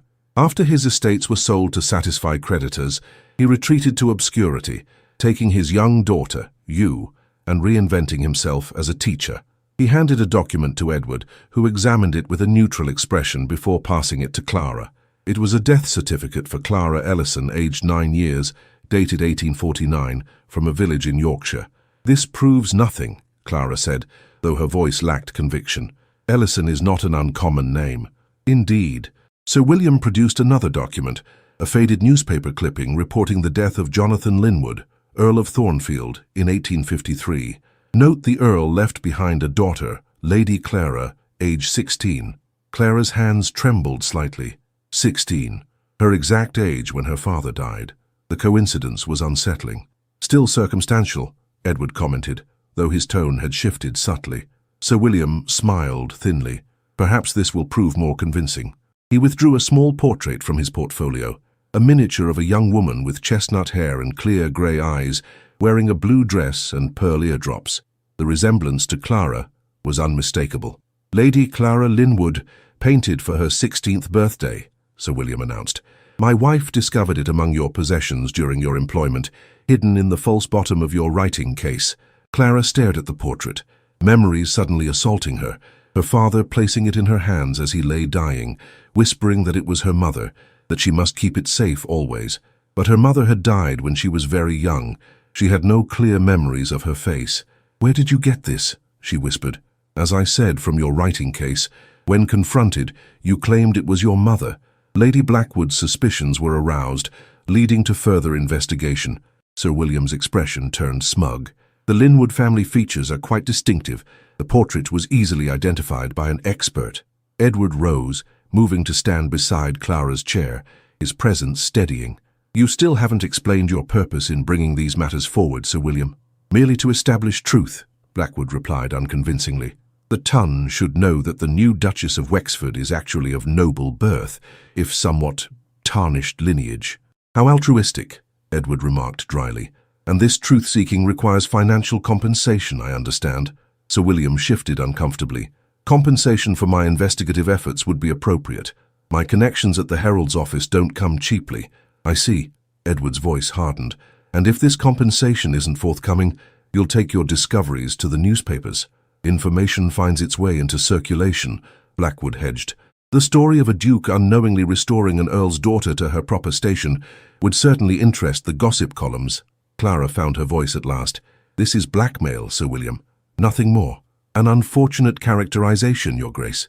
His emphasis on her title held subtle mockery. I merely offer you the opportunity to control how this information emerges. Edward moved behind Clara's chair, one hand resting lightly on her shoulder. What would prevent us from simply denying your claims? This. Sir William produced his final document with the flourish of a conjurer, revealing his most impressive trick, the birth record of Lady Clara Linwood, showing the distinctive birthmark on her left shoulder, a mark resembling a small crescent moon, according to the attending physician. Clara froze, her hand unconsciously rising to touch her left shoulder through her dress. The crescent-shaped birthmark had been with her all her life, a private detail known only to her and those who had cared for her in childhood. Edward's hand tightened slightly on her shoulder. May I see that document? Sir William passed it over, watching Clara's reaction with undisguised triumph. I see Her Grace recognizes the accuracy of this detail. Clara said nothing, her mind racing through fragments of memory. Her father's insistence on perfect diction and posture despite their modest circumstances, his extensive library, incongruous in their small home, his refusal to discuss their life before she turned 10, the portrait he had claimed was her mother, now revealed as herself. These documents appear convincing, Edward admitted, returning to his seat. However, their sudden appearance and your approach suggest motives beyond historical accuracy. Sir William smiled thinly. My motives are irrelevant if the information is true, and I believe Her Grace's reaction confirms it is. It confirms nothing, Clara stated, though her conviction had wavered. A birthmark is hardly definitive proof of identity. Perhaps not alone, Sir William agreed, but combined with the portrait, the timing of your father's death, and certain aristocratic qualities you've always displayed despite your supposed humble origins, the evidence becomes compelling. What qualities? Clara demanded. Your speech, your bearing, your facility with languages and music, all suggesting early training beyond a mathematics teacher's means. Sir William leaned forward. Lady Blackwood remarked upon it often, how a mere governess carried herself like a lady born. A heavy silence fell. Clara felt suspended between past and present, between the identity she had known and the one now thrust upon her. If there was truth in these claims, her entire history required rewriting, not just her relationship with Edward. What is your proposal? Edward asked finally, his tone businesslike. £10,000, Sir William replied promptly, in exchange for all documentation and complete discretion. Extortion, Clara murmured. Investment, Sir William countered. In your peaceful transition into society. Edward rose, his expression unreadable. You've given us much to consider, Sir William. I'll need to verify these documents independently before any decision can be made. Of course, Your Grace. Blackwood gathered his portfolio, clearly disappointed not to receive immediate payment. I shall await your response, though I should mention that others have expressed interest in this information. Others? Edward's voice sharpened. Lady Honoria Vale was most intrigued when I approached her yesterday, Sir William replied with calculated casualness, though she suggested the matter be brought directly to you first. How considerate of her, Edward remarked coldly. Simmons will show you out. Leave the documents. When Sir William had departed, Clara buried her face in her hands. This is a nightmare. Is it? Edward asked quietly, seating himself beside her. Clara, look at me. She raised her head, meeting his gaze reluctantly. Is there any possibility, he asked carefully, that Sir William's claims contain truth? Clara faltered. I don't know. My earliest clear memories begin around age 10. Before that, there are only fragments. A larger house, servants, my mother's funeral with many people in black. I always assumed they were dreams or imaginings. And the portrait, the birthmark, the portrait my father gave me as he died, claiming it was my mother. The birthmark I've had always. Clara's voice trembled. But this makes no sense, Edward. Why would an earl conceal his daughter's identity? Why raise me to become a governess if I were born to nobility? To protect you, perhaps, Edward suggested. If Thornfield died in debt and disgrace, his creditors might have pursued his daughter as his only heir. An earl's child would have value, to relatives, to social climbers, to those seeking advantage. Clara stood, moving to the window as though distance might grant clarity. So my father, if he was indeed the earl, hid me in plain sight, raised me to earn my living rather than trade on a ruined title. It would explain your education, Edward noted. Your languages, music, deportment, all suggesting early training beyond most governesses. This is madness, Clara whispered, though doubt had taken firm root. My entire life. A fabrication. Edward approached, careful not to touch her. Not a fabrication. Perhaps an adaptation born of necessity and love. She turned to face him, sudden realization dawning. You believe this, don't you? You think I'm this Lady Clara? I think, he said carefully, that the evidence warrants investigation, and that regardless of its truth, Sir William's approach constitutes blackmail which I won't tolerate. A knock interrupted them. Simmons entered, his dignified demeanor slightly ruffled. Forgive the intrusion, Your Grace, but Lady Honoria Vale insists upon seeing you immediately. She claims the matter cannot wait. Edward and Clara exchanged glances. Show her in, Edward directed. Let's discover what role she plays in this drama. Lady Honoria swept in moments later, her pale blue visiting dress immaculate, her expression triumphant. Your Graces, she curtsied, the gesture a mockery of respect. I trust Sir William's visit was enlightening. You orchestrated this, Clara stated flatly. Orchestrated hardly. Honoria smiled coldly. I merely facilitated the flow of information. Sir William approached me with his fascinating discovery, and I suggested he bring it directly to you. How altruistic, Edward remarked, echoing his earlier comment to Blackwood. Isn't it? Honoria moved further into the room, examining the documents still scattered on the table. Imagine my surprise to discover that the governess who stole the Duke of Wexford might actually be an earl's daughter. It's almost poetic. The ruined nobleman and the hidden lady, both playing at common lives. What do you want, Honoria? Edward asked directly. She raised perfectly arched eyebrows. Want? Why? Nothing but justice. London deserves to know that its newest duchess isn't quite the rags-to-riches story the gossips claim, that beneath the governess exterior lurked noble blood all along. And this sudden concern for accuracy comes from where exactly? Clara inquired, finding strength in confrontation. Honoria's smile tightened. Perhaps I simply object to deception, Your Grace, a quality you and your husband appear to share in abundance. Edward stepped forward, his patience visibly thinning. Enough games. State your purpose clearly, or depart. Very well. Honoria's pretense at pleasantry vanished. I want acknowledgement that your marriage was based on mutual manipulation, you hiding your title, she hiding her lineage, that your love match was a fraud from its inception. To what end? Clara asked. To ensure London understands that this union deserves neither respect nor emulation, Honoria replied, venom entering her tone, that it represents not romantic triumph, but calculated deception. The raw jealousy in her voice was startling in its intensity. This wasn't merely social maneuvering, it was personal vendetta fueled by rejection and envy. And if we refuse, Edward inquired calmly, then Sir William's discoveries become tomorrow's headline, Honoria threatened, followed by questions about what other secrets the Duchess of Wexford might be concealing. Clara felt a strange calm descend. The past days had thrown her from one identity to another, governess to duchess, now possibly hidden aristocrat. Yet through each transformation, something essential remained unchanged, her determination to face challenges directly. Publish what you will, Lady Honoria, she said evenly. My husband and I have nothing to fear from truth. Honoria's eyes widened in surprise, clearly having expected capitulation rather than defiance. You cannot mean that. Your reputation, my reputation, has already weathered governess to duchess in 3 days, Clara interrupted. I suspect it can manage this revelation as well. Edward moved to stand beside Clara, his shoulder touching hers in silent solidarity. I believe my wife has answered for both of us, Lady Honoria. Simmons will show you out. Honoria's face flushed with anger. You'll regret this defiance. By tomorrow evening, all of London will know the truth about your fraud of a marriage. All of London already believes we're the most interesting couple of the season, Edward replied, a hint of amusement entering his voice. Your revelations will only cement that position. After Honoria's furious departure, Clara sank into a chair, emotional exhaustion overtaking her. What now? Edward seated himself opposite her, his expression thoughtful. Now we determine the truth, whatever it may be. I've already sent for Thomas. He has connections at the Herald's office who can verify these documents' authenticity. And if they are authentic, if I am this Lady Clara, then you've completed the most remarkable circle, Edward replied softly. From nobility through obscurity and back again, not through calculation but through character. Clara studied him, this duke who had hidden as a commoner, who now faced possible scandal with unexpected equanimity. You're taking this rather calmly. A smile touched his lips.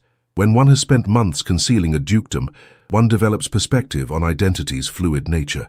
Besides, there's a certain symmetry I find appealing. A duke who pretended to be ruined, married to an earl's daughter who believed herself common. Despite everything, Clara found herself returning his smile, as though we were characters in some improbable novel. More improbable than most, Edward agreed.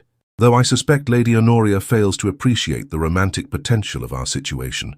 Romance was hardly her concern, Clara noted dryly. No, but it might be ours. Edward leaned forward, his expression growing serious. Clara, whatever your birth or background proves to be, know this. I married you for the person you revealed yourself to be in our conversations, not for any hidden identity or advantage. The earnestness in his voice stirred something in Clara's heart, a warmth she had carefully suppressed since discovering his deception. As I married you, she admitted quietly. A knock interrupted the moment. Thomas entered, his expression grave. Edward, I've brought an unexpected visitor who may shed light on this situation." He stepped aside to reveal a white-haired gentleman leaning heavily on a cane, his weathered face bearing the unmistakable stamp of authority and age. "Lord Melbury," Edward rose in surprise. "This is unexpected." "Necessary nonetheless," the elderly peer replied, his keen eyes fixed on Clara. "I believe I knew your father, young woman. Jonathan Linwood and I were schoolboys together at Eton."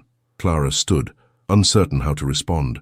"Sir, I don't know if I am indeed his daughter." "No?" Lord Melbury approached, studying her face intently. "The resemblance is unmistakable. You have Eliza's eyes and Jonathan's chin." His gaze softened. "I attended their wedding, you know, and held you at your christening, though you wouldn't remember." A curious sensation washed over Clara, not quite memory, but something deeper, the sense of something long buried finally surfacing. "Why would my father hide my identity?" she asked, voicing the question that had troubled her most. Lord Melbury sighed heavily. Jonathan's financial ruin was complete, but more devastating was the scandal attached to it. Accusations of fraud, threats of imprisonment. He fled London to protect you, his only child, from those who might use you to reach him. "Use me?" Clara echoed. "An earl's daughter, even a ruined one, has value in certain markets," Lord Melbury explained bluntly. "Marriage to rebuild family fortunes, claims against remaining assets, leverage against creditors. Jonathan chose to disappear entirely, giving you the chance at a life free from his mistakes." The explanation aligned with fragmented memories, hasty departures, her father's perpetual worry, his insistence she learn practical skills despite his emphasis on aristocratic education. "How can we verify this with certainty?" Edward asked. Lord Melbury gestured to the documents on the table. "These appear authentic, though obtained through questionable means, but there is one irrefutable proof." He turned to Clara. "The Linwood family ring. Jonathan would have kept it, his last possession of value, sentimental rather than monetary. A silver band with a small sapphire and the family motto engraved inside, Veritas in adversis, truth in adversity." The words resonated through Clara's mind, triggering a cascade of memory. Her father placing a ring in her hand the night he died, whispering those very words, telling her to keep it hidden always, that someday it might protect her when he could not. "I have it," she whispered, the realization breaking over her like a wave. "In my writing case, beneath the false bottom where the portrait was kept, I always believed it was my mother's." "Not your mother's?" Lord Melbury confirmed. "The Linwood signet, passed down for generations. If you possess it, there can be no doubt. You are Lady Clara Linwood, daughter of Jonathan, Earl of Thornfield." The clock on the mantel chimed 3 times, marking the moment when Clara's past realigned itself with stunning clarity. She was both the governess she had lived as and the lady she had been born as, the two identities suddenly merging into a single, coherent whole. "I need to see the ring," she said quietly. Thomas was dispatched to retrieve the writing case from Clara's belongings, returning with a worn leather box that had travelled with her through numerous positions. With steady hands, Clara opened the concealed compartment where the portrait had been discovered, revealing a smaller hidden section beneath it. There lay a silver ring tarnished with age, its small sapphire glowing softly in the afternoon light. Clara lifted it carefully, turning it to read the inscription inside. "Veritas in adversis, truth in adversity," she translated aloud, meeting Edward's gaze across the room. "How appropriate." Lord Melbury nodded solemnly. "Jonathan would be proud to see you now, my dear. Not because you've married a duke, he cared little for titles in the end, but because you've survived, prospered through your own merits, and maintained the dignity he sacrificed everything to preserve." Clara slipped the ring onto her finger, not her wedding band, but her birthright. 2 circles of metal now marked her skin, each representing a different aspect of her identity, neither cancelling the other. "What happens now?" she asked, directing the question to both Edward and Lord Melbury. "That," Edward replied, "depends entirely on what you wish, Clara, or Lady Clara, if you prefer." She considered the choice before her, to embrace her newly discovered heritage or to continue as she had begun, the governess-turned-duchess whose story had already captivated London. "I am Clara," she decided finally. "Lady Clara Ellison Ashcombe, Duchess of Wexford. Both identities are mine, I'll claim them equally." Edward smiled, approval warming his features. "A wise choice, and perfectly timed," Thomas added. "For if Lady Honoria publishes her revelations tomorrow, she'll find you've already embraced the truth she hoped would destroy you. We should announce it first, Edward suggested. This evening, at the Cunningham Ball. The entire ton will be present. Lord Melbury nodded approvingly. Strategic. I shall accompany you to confirm the connection publicly. Honoria Vale will find her thunder thoroughly stolen. As plans were made for the evening's dramatic appearance, Clara stood at the window, watching London's late afternoon shadows lengthen across Wexford House's garden. In 3 days, she had transformed from disgraced governess to duchess to rediscovered aristocrat. Yet beneath these shifting identities, she remained essentially herself, the woman who had walked in Regent's Park discussing poetry, who had faced Lady Honoria's barbs with quiet dignity, who had demanded honesty from the Duke she had married. Edward approached, standing beside her at the window. "Are you well?" he asked quietly. "I'm adjusting," she replied honestly. "It's rather a lot to absorb." "Indeed." His hand found hers, warm and steady. "Though you manage it with remarkable grace." Clara turned to face him, studying the man who had first deceived her, then defended her, and now stood beside her through this latest transformation. "I believe we're even now," she observed with gentle irony. "How so?" "You concealed your identity as Duke.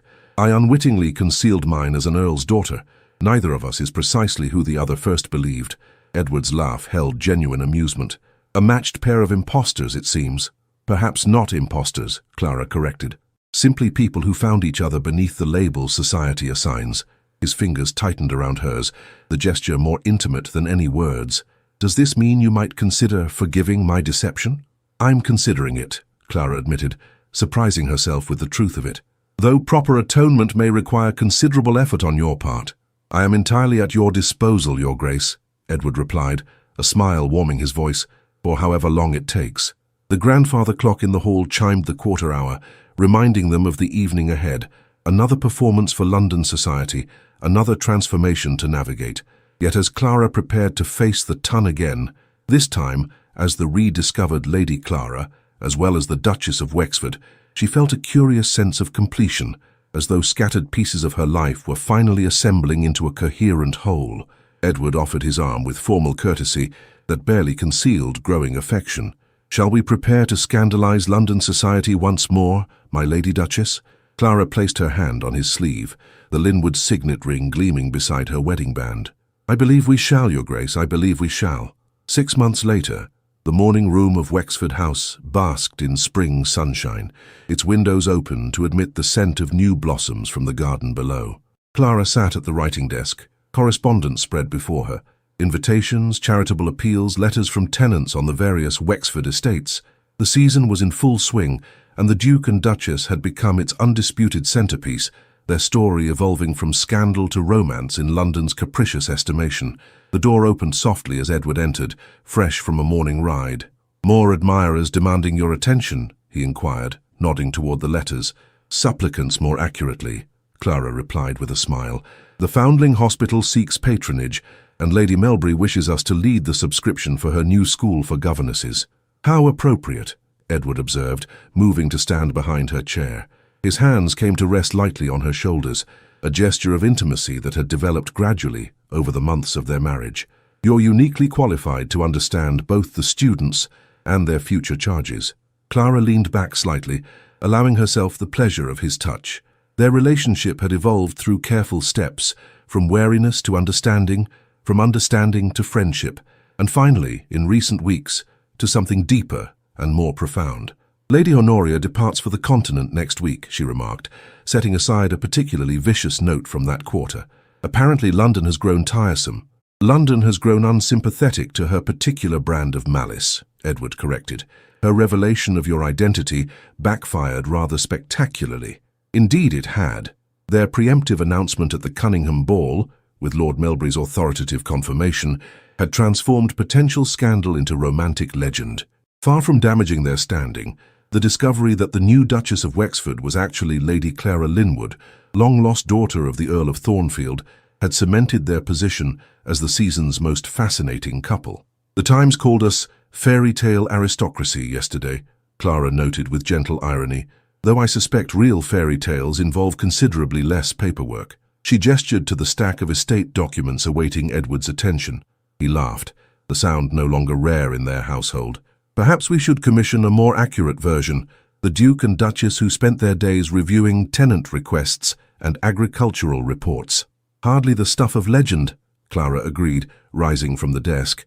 She moved to the window, gazing out at the garden where crocuses and early daffodils created pools of colour against awakening green. Thomas visits tomorrow with news of the Devonshire cottage renovations. Ah yes, our ruined gentleman's retreat, Edward recalled with amusement, though considerably less humble than I initially described. The cottage in Devonshire, actually a comfortable manor house on a smaller Wexford property, had become their private project, a place where Duke and Duchess might occasionally escape their titles and responsibilities. Clara had overseen its renovation personally, creating a home that balanced comfort with simplicity. I've been thinking, Edward continued, joining her at the window, about the school for governesses Lady Melbury proposes. Oh? Clara turned to face him, intrigued by his thoughtful expression. The Thornfield estate lies vacant still, does it not? After your father's creditors were satisfied, the property itself remained in limbo, without clear ownership. Clara nodded. Lord Melbury mentioned as much. Without direct heirs to claim it, the estate fell to the Crown, though apparently no decision has been made regarding its disposal. What if we petitioned for its use as Lady Melbury's school? Edward suggested. The Thornfield name would be preserved, and the purpose would honour both your father's commitment to education and your own experience. The idea struck Clara with unexpected force. Thornfield, her ancestral home she barely remembered, transformed into a place of learning and opportunity for women like herself, a fitting resurrection for a legacy nearly lost to time and circumstance. Edward, that's perfect, she breathed. But could we secure it? The petition would require significant influence. The Duke and Duchess of Wexford, together with the Earl of Melbury, present a rather formidable alliance, Edward reminded her with a smile. And the romantic appeal of the daughter of Thornfield reclaiming her heritage for public good would sway even the most pragmatic Crown officials.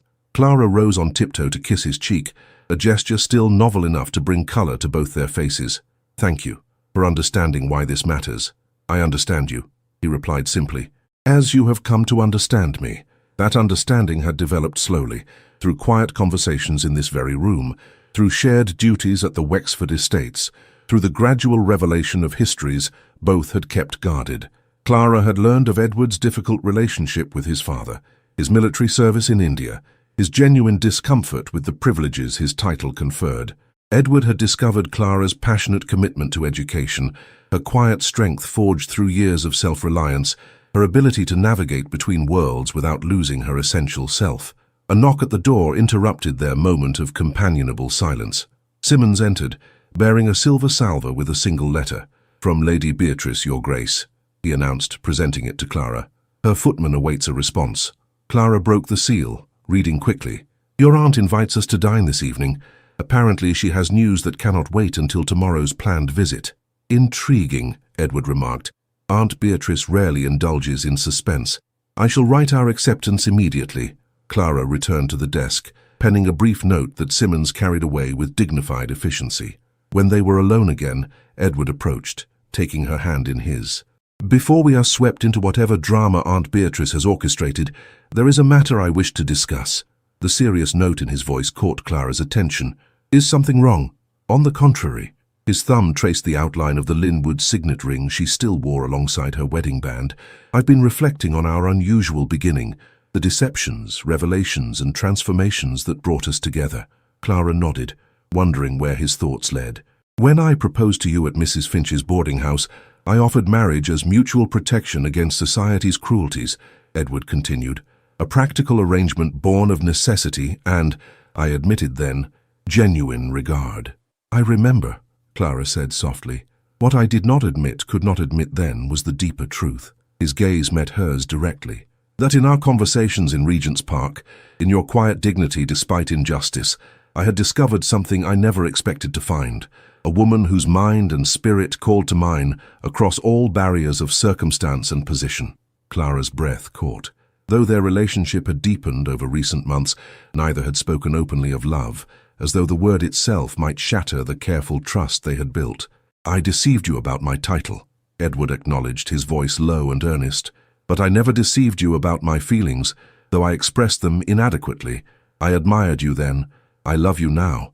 Not the governess or the Earl's daughter or the Duchess, but the woman who has been constant through every transformation.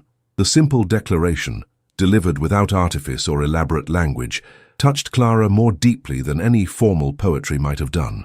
For a man raised to conceal emotion beneath aristocratic reserve, such direct expression represented a transformation as profound as any she had experienced. "Edward," she began, then found herself without adequate words. He smiled slightly. "You need not respond in kind.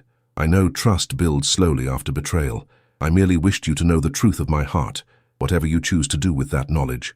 Clara considered the extraordinary journey that had brought them to this moment, from their first meeting in Regent's Park to the marketplace confrontation, from hasty marriage to reluctant partnership, from discovered deceptions to hard-won understanding. Each step had revealed more of the man before her, stripping away titles and pretense until only essential truth remained. "The first time you touched my hand," she said finally, "as we walked from Thornfield Market, I felt something I couldn't name, a recognition, perhaps, of something familiar in a stranger. I told myself it was gratitude for your intervention, or admiration for your courage in defending a disgraced governess."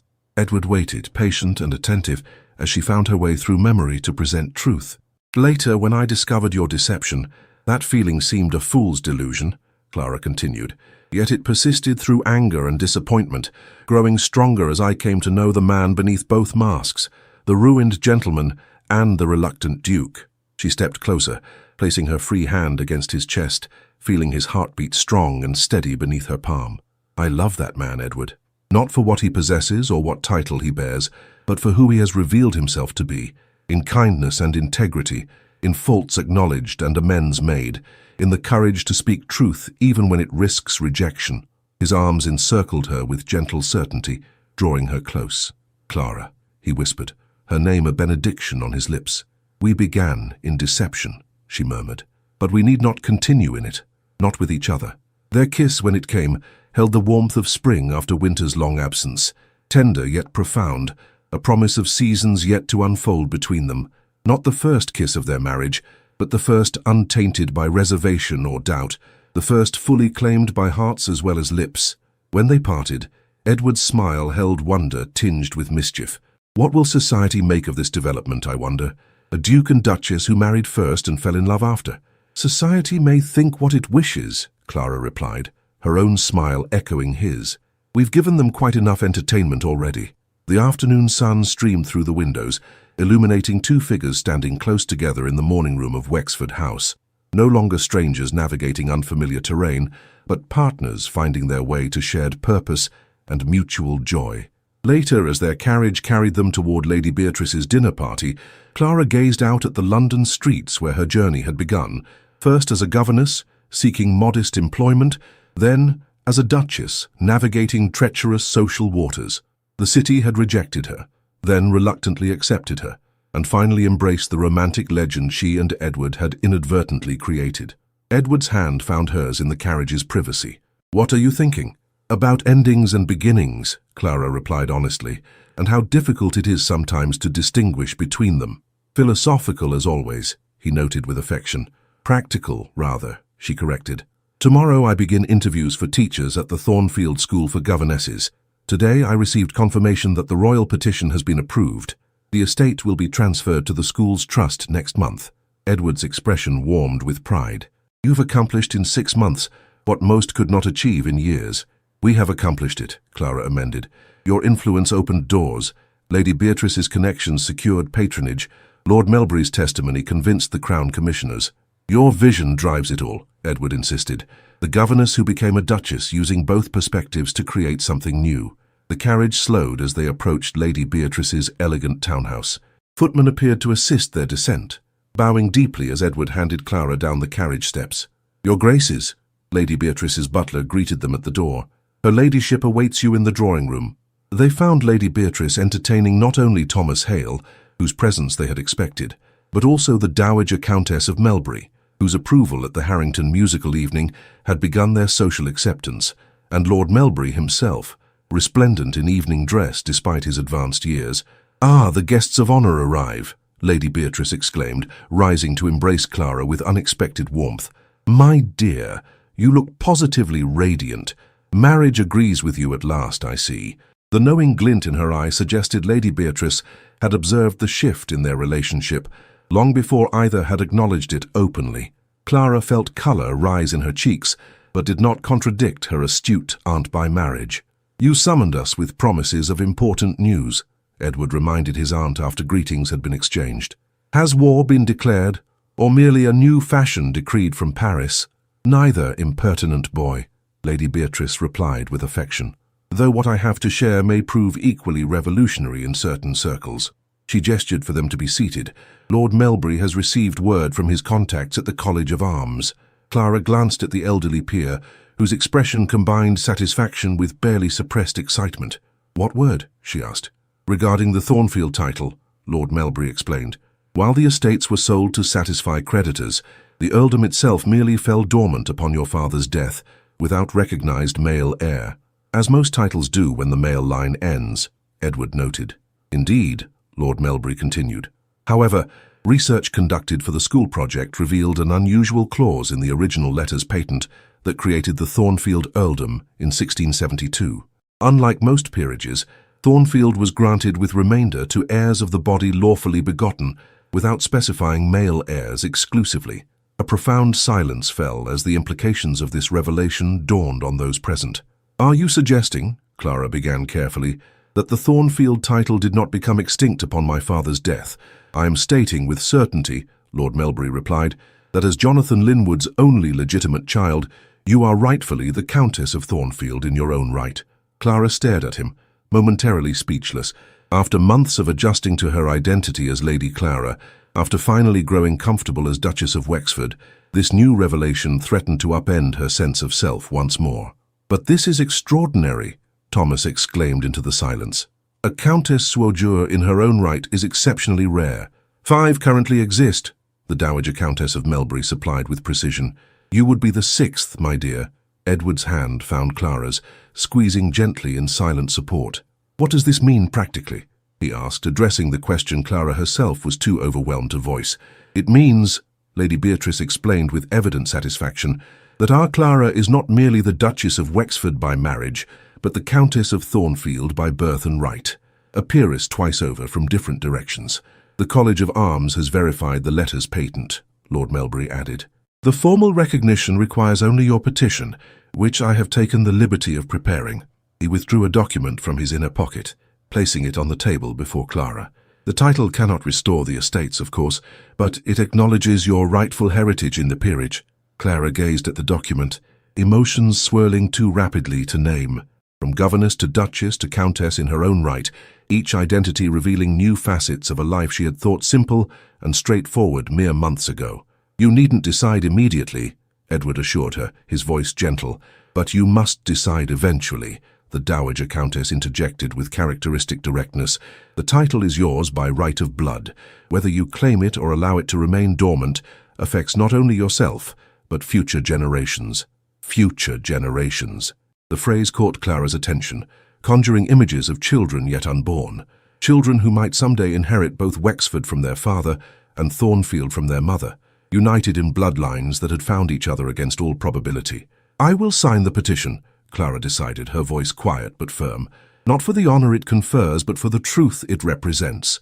My father concealed our identity to protect me. I will reclaim it to honor him." As Lord Melbury guided her through the formal document signing, Clara felt Edward's steady presence beside her, not directing or influencing, but supporting whatever choice she made. Their partnership had evolved from convenient arrangement to genuine alliance, founded on mutual respect that had survived deception, revelation, and transformation. Later, as London's lights flickered against the evening sky, and their carriage carried them back to Wexford House, Edward drew Clara close against the spring chill. "Countess of Thornfield and Duchess of Wexford," he mused. "Quite a collection of titles for a woman who once claimed to be merely a governess." "I was never merely anything," Clara replied with newfound certainty. "Neither were you merely a ruined gentleman or merely a duke. We are composed of all our experiences, all our choices, all our truths revealed and concealed." Edward's smile was visible even in the carriage's dimness. "My philosophical Countess Duchess, what wisdom will you bring to our breakfast table tomorrow?" "Perhaps simply this," Clara answered. resting her head against his shoulder with the easy familiarity of genuine affection, that the journey matters more than the destination, and that sometimes the longest path between 2 points, governess to duchess, duke to husband, strangers to lovers, proves the most worthwhile in the end. As Wexford House appeared before them, windows glowing with welcome light, Clara reflected on the extraordinary circle her life had travelled, from aristocratic beginning through humble middle to unexpected restoration. Yet more precious than any title or position was the man beside her, whose own journey had matched hers in complexity and revelation. "Welcome home, Countess," Edward murmured as the carriage stopped before their door. "Welcome home, husband," Clara replied, the simple word holding more meaning than any formal title ever could. Hand in hand they ascended the steps of Wexford House, Duke and Duchess, Earl's daughter and nobleman's son, two souls who had found each other beneath the weight of societal expectations and historical accident. Their story, begun in deception and transformed through truth, would soon pass into London legend, the governess who married a man she believed ruined, until London discovered he was the Duke in disguise, and she, the Countess in her own right. Yet the legend would capture only the outward form, never the inner substance of two lives that had discovered, against all probability, the rarest treasure of all. Love built not on illusion, but on truth revealed in adversity. Veritas in adversis, just as the Linwood ring had promised all along. In a world that judges by appearance and status, true value lies in seeing beyond titles and circumstances to the essential character within. We are not defined by the labels society places upon us, but by the choices we make when faced with both adversity and privilege. The most profound connections form not when we present perfect facades, but when we reveal our authentic selves, flaws, vulnerabilities and strengths alike. Clara and Edward's journey reminds us that genuine love requires courage, the courage to be seen as we truly are, to forgive imperfection, and to choose trust even after betrayal. Perhaps most importantly, their story teaches us that our identities are not fixed points but evolving journeys. We contain multitudes, the person we were born as, the person circumstances shaped us to be, and the person we choose to become. When we embrace all facets of ourselves, neither hiding in shame nor clinging to pride, we discover the freedom to form relationships based on truth rather than expectation. In the end, the titles we bear matter less than the integrity with which we wear them, and the compassion we extend to others, navigating their own complex paths through life's unexpected transformations. Beloved readers, if this tale of hidden identities, unexpected love and triumphant truth has touched your heart, I invite you to subscribe to my channel for more captivating historical romances that explore the depths of human connection beyond social constraints. Did you find yourself drawn to Clara's resilience or Edward's journey toward authenticity? Which moment in their transformation moved you most deeply? Share your thoughts in the comments below. I read every one and cherish the opportunity to connect with those who find meaning in these stories of love transcending circumstance. New chapters of passion, intrigue, and historical romance await you each week. Subscribe now so you never miss the next journey into hearts discovering love against all odds. Until next time, may you recognize the nobility within yourself, regardless of title or station.